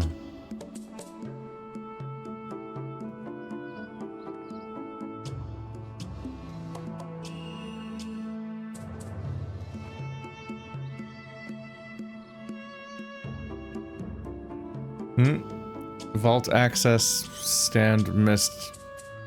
Plain view of Myst. Accessible can be symbol. Slow. First locate switches on the island. One of the switches, the dock, marker switch off position. Alright, well, let's just go ahead and open up bloop bloop bloop. Nah, stop tapping back in.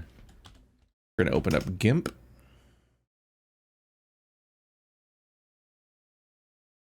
Because it's just the smart thing to do right now. There we go. Switch over to display capture real quick. Gonna do a new 1920. Ta-da. We'll be back with you, you son of a bitch. I'll see you again soon. Where's Myst? There's Myst. We have half of the document. I don't think the other half was in Akinar's room, but it's probably in a different age. Always check again. Cookies! They don't look bad either. So he must have not died that long, not been captured that long ago. I'm not even sure if the cheese looks bad or not, or if that's just what color that cheese usually is. Bunch of freestanding. He's got a cheese knife. That's not how you know he's insufferable. He's got a cheese knife. Look at his fucking cheese knife. What a fucking nerd.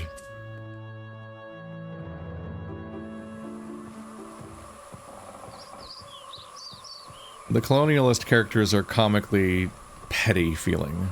And part of that is like they're doing all this, their fiefdom is like one room. Like it's partly because Myst is just a small game and that can't sell that much scale necessarily. I don't think the other half of the page was in here. You'd think it would be blown away anyway if it was. But like just like in the other age we were in, the whole place is so small. The entire place is just so dang small. And they get like one little room where they get some free berries or something and like, yeah, this is the life. This is worth being a total shit for. So they just want to feel like they're on top, even when on top is barely a thing.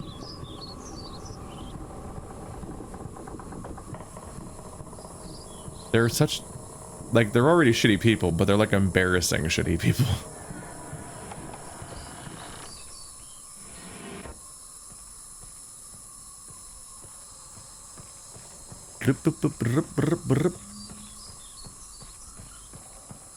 Was there just nothing to do with the windmill?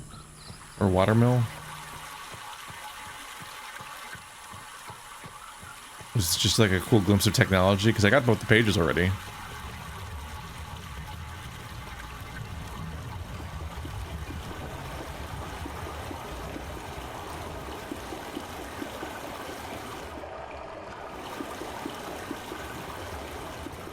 It does just power the whole thing.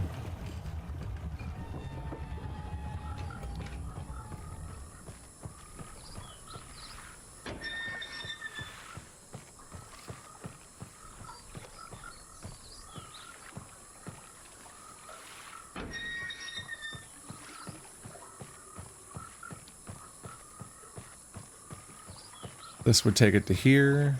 I don't know if this... Oh, does it make a bridge come up? Oh, right, because we still need to find the exit.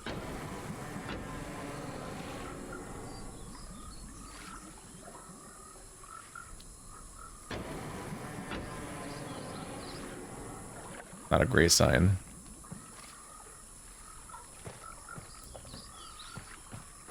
Or do we need to find the exit? I came from over there, right?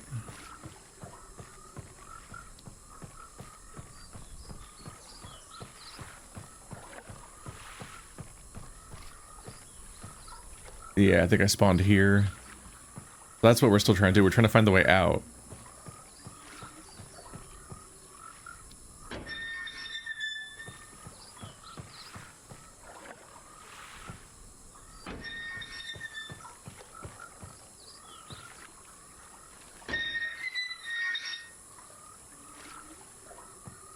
Let's see.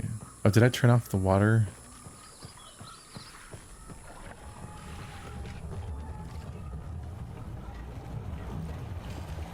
It's surprisingly hard to tell what's doing in here. Yeah, Lefty Lucy should be releasing it. Oh yeah, I can hear the pipes.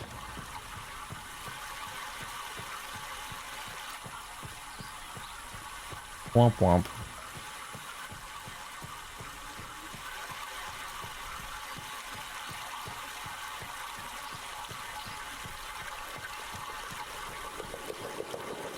Oh yeah, we're getting sounds.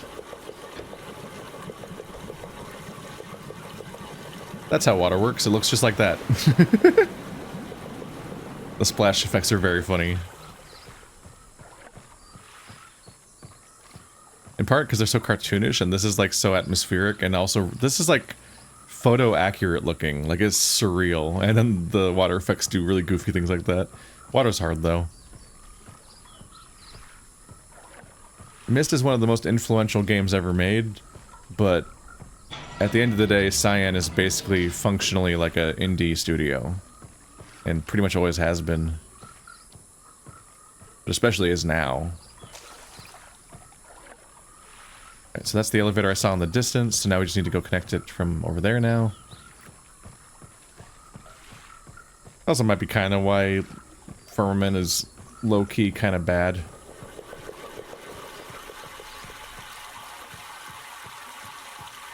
I don't really expect any studio to maintain its identity and personality and creative vision or quality that clearly for literally decades.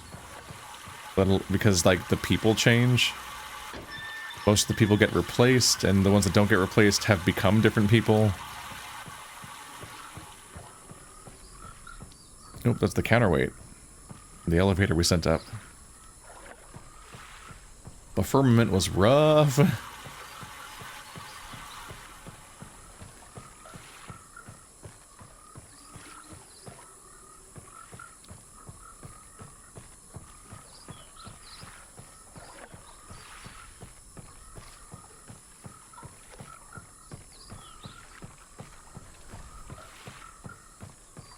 If you haven't memorized, speedrunning Myst is probably comically fast. And I don't mean the part where you cheat and just type the code and that ends the game at the beginning of the game. But like solving every act in the way that you would functionally solve it. You can probably do it so fast. When you get down to it, each age in Myst games often has like a puzzle. It's a very, very specific vibe overall, these games. I can almost get the frame of the window out of my view.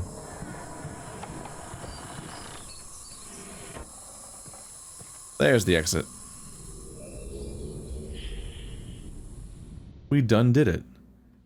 And now that I'm back on the right page with what the template of the game is, I'm going to get less embarrassingly stuck.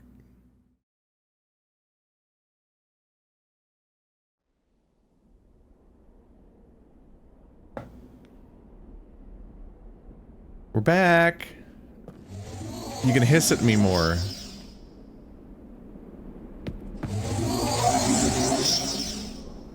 Whoa.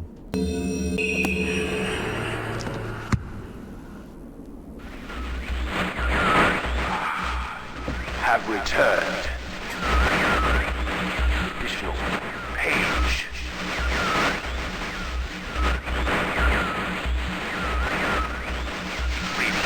Prison on this forgotten island of Myst. I see that you are. I am called Sirus. I need all the red pages. I know. Must search and bring 2 more for the red pages. I am released, I promise. Don't touch the blue pages. That is where for my wicked brother,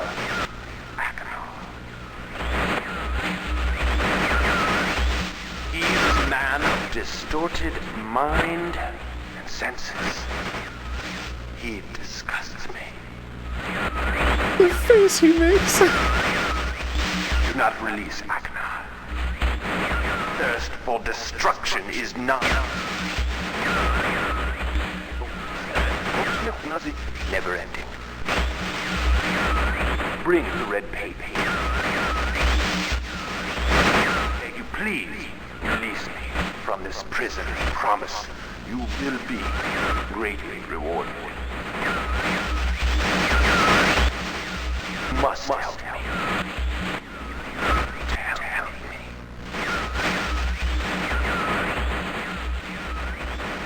me. He has such fucking hilarious acting. It's so fucking funny. He disgusts me. It's just a little face he makes. It's just like the way that he leans forwards and like his eyes are closed. He's just like he's emoting so hard. It's so stupid. Okay.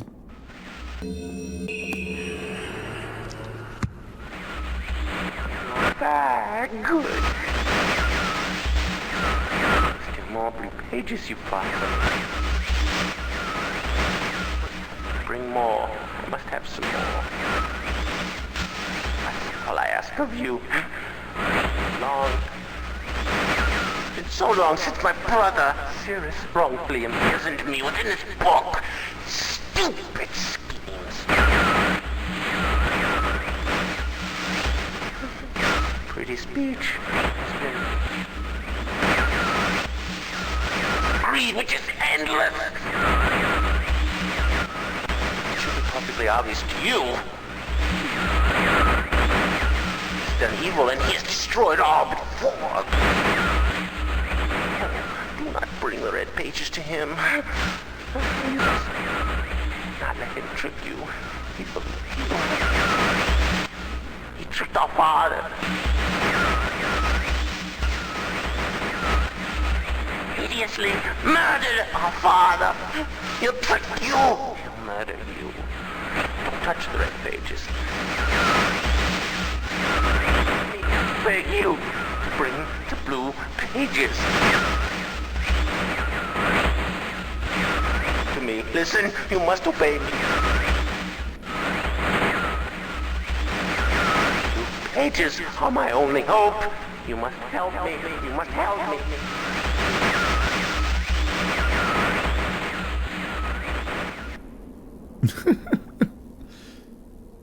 I always liked Ainar more than Sirus, which I don't think is that much of a leap because, like, Sirus is awful and he's so smug. He's so smug and condescending and awful to everyone involved, whereas Ainar is a little more personable.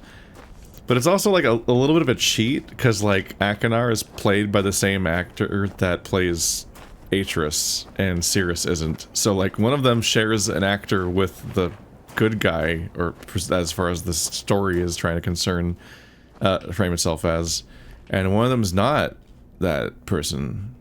So Stone Ship. Let's do Stone Ship next, just because I can identify which one it is and I know which book to read.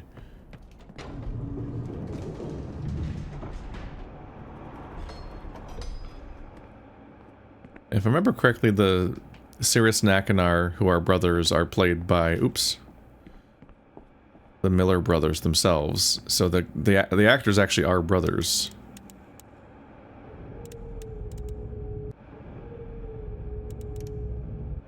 It locks there. And there. So the dock?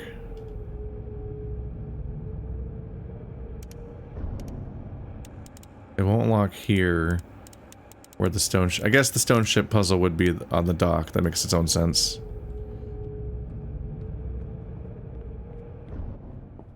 Do-do-do.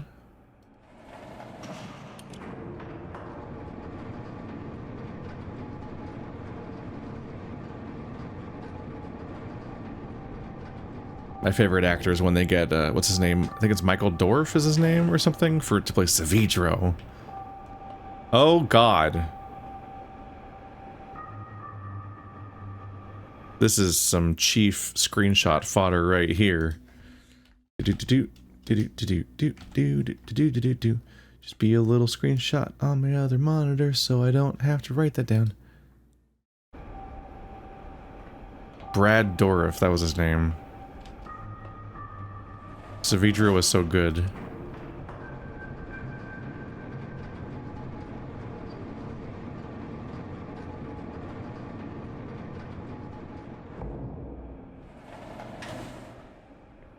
Here we go. These are beautiful hallways.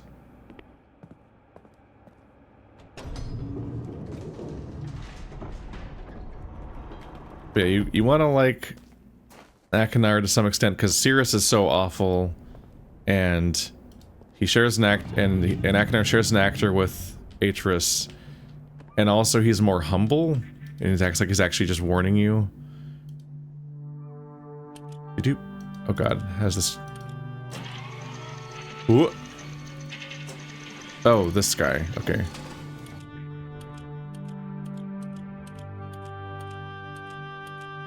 October. This is gonna suck. October 11th.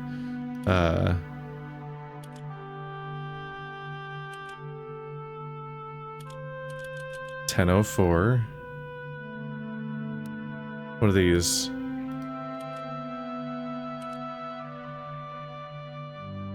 Oh, these years?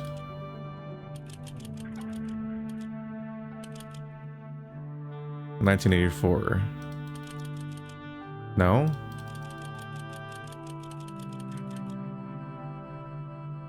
Oh, this must be the time?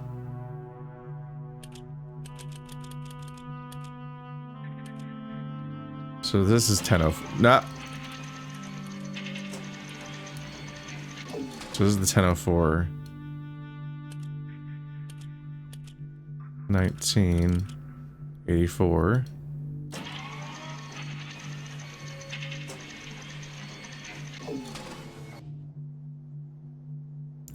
October 11th, 1984 at 10:04 a.m.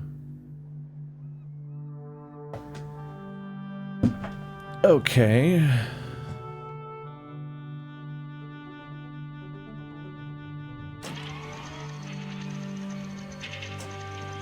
Oh. That made the dots go negative a bit.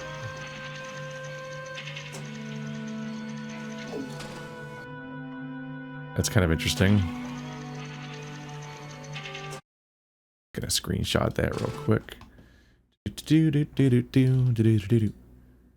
don't know what else to do with that besides that. Okay, bloop, bloop. January. Yep. 17th.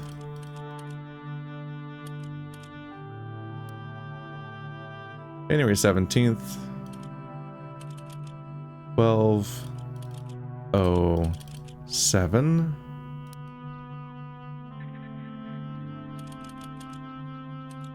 At 5:46.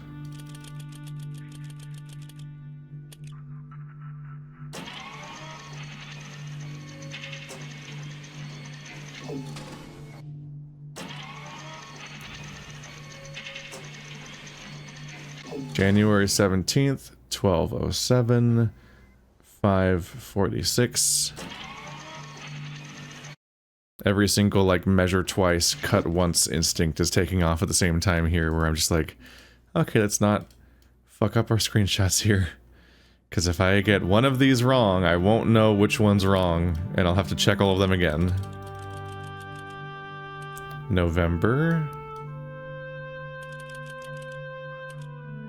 23rd. Oh, that's the distant future. 97, 91,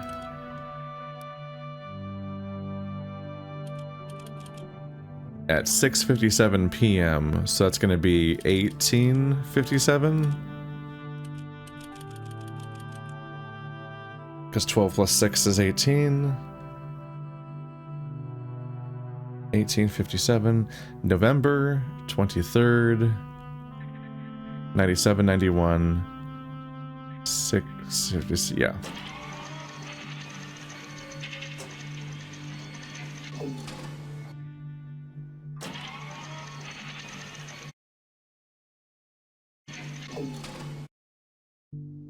No, open GIMP. There we go.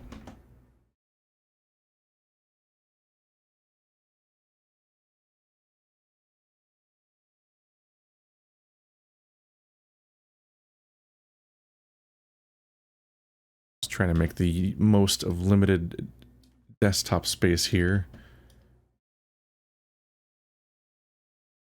Get something I can look at. Okay.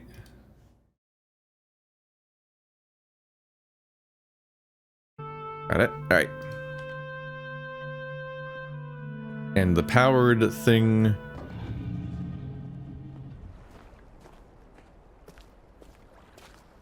was pointing at the dock. There must be a thing here, right? Right?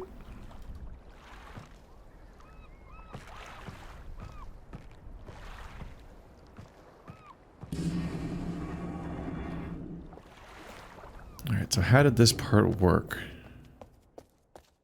I've been here.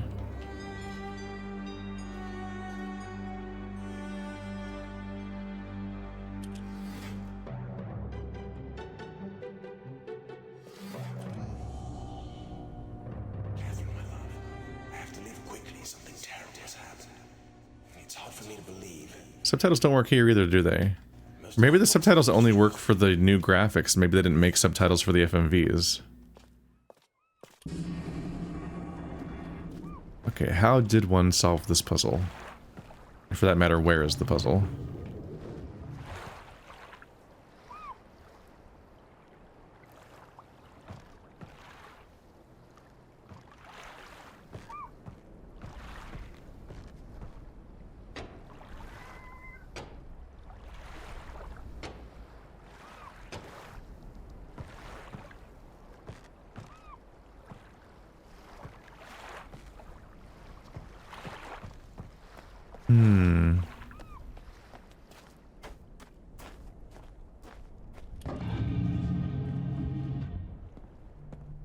No.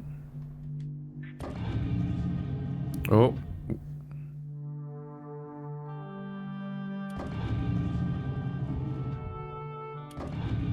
The way it cuts to black.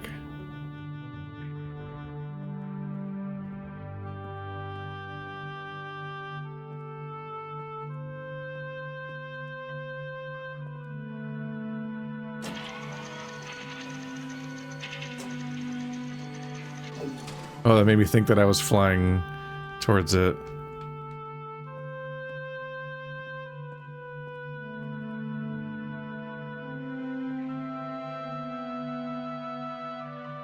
I'm not sure what I do with this information.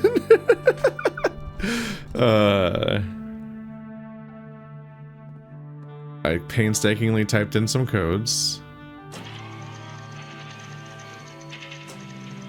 Oh. That made me feel a little sick.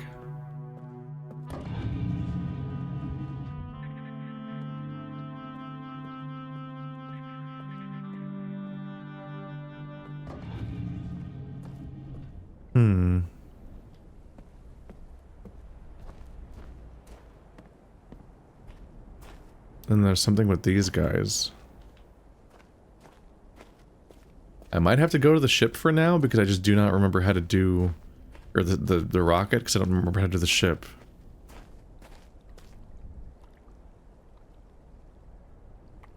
Like, I typed all of those in, but I don't know what they do.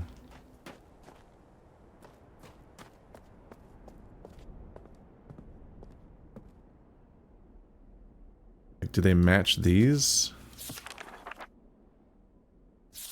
I feel like they'd be very hard to translate to a grid like that.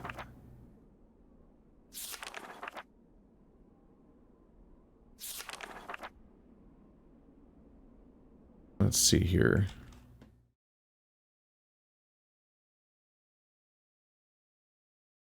I've just pasted this over the other layer. Let's make these bigger.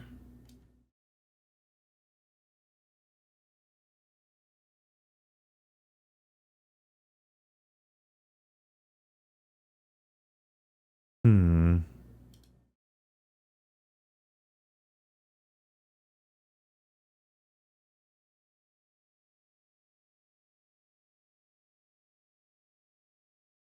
Brush, are you okay? That was in the wrong layer.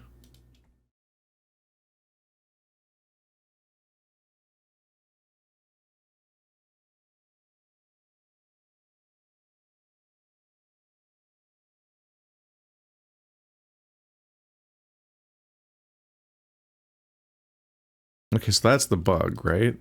So these are the... These should be the things out there, then the animals. So turn 3 of these on that match those.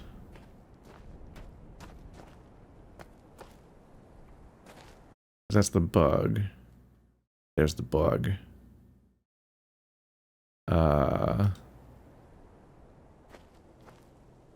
Anchor? Do you want to look like an anchor? Okay, I'll turn off the arrow.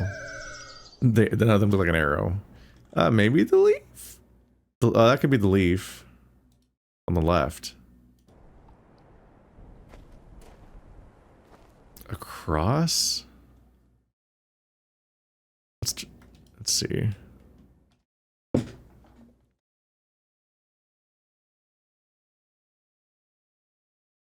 that one look like? A funny bird?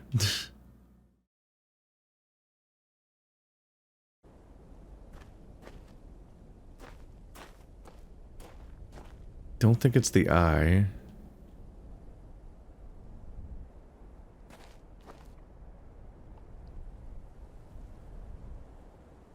The snake.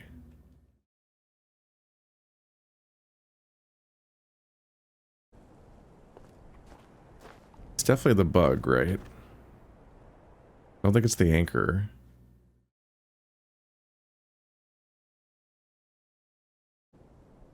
It's got the little tail? Well, the bird doesn't have a tail that sticks up. It's not like a duck. I don't think this one can be it.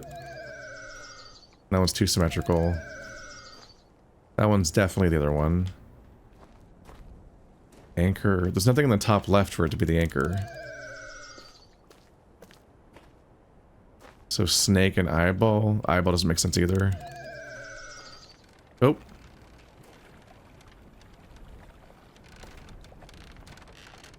Okay, so it's the snake. Oopsie.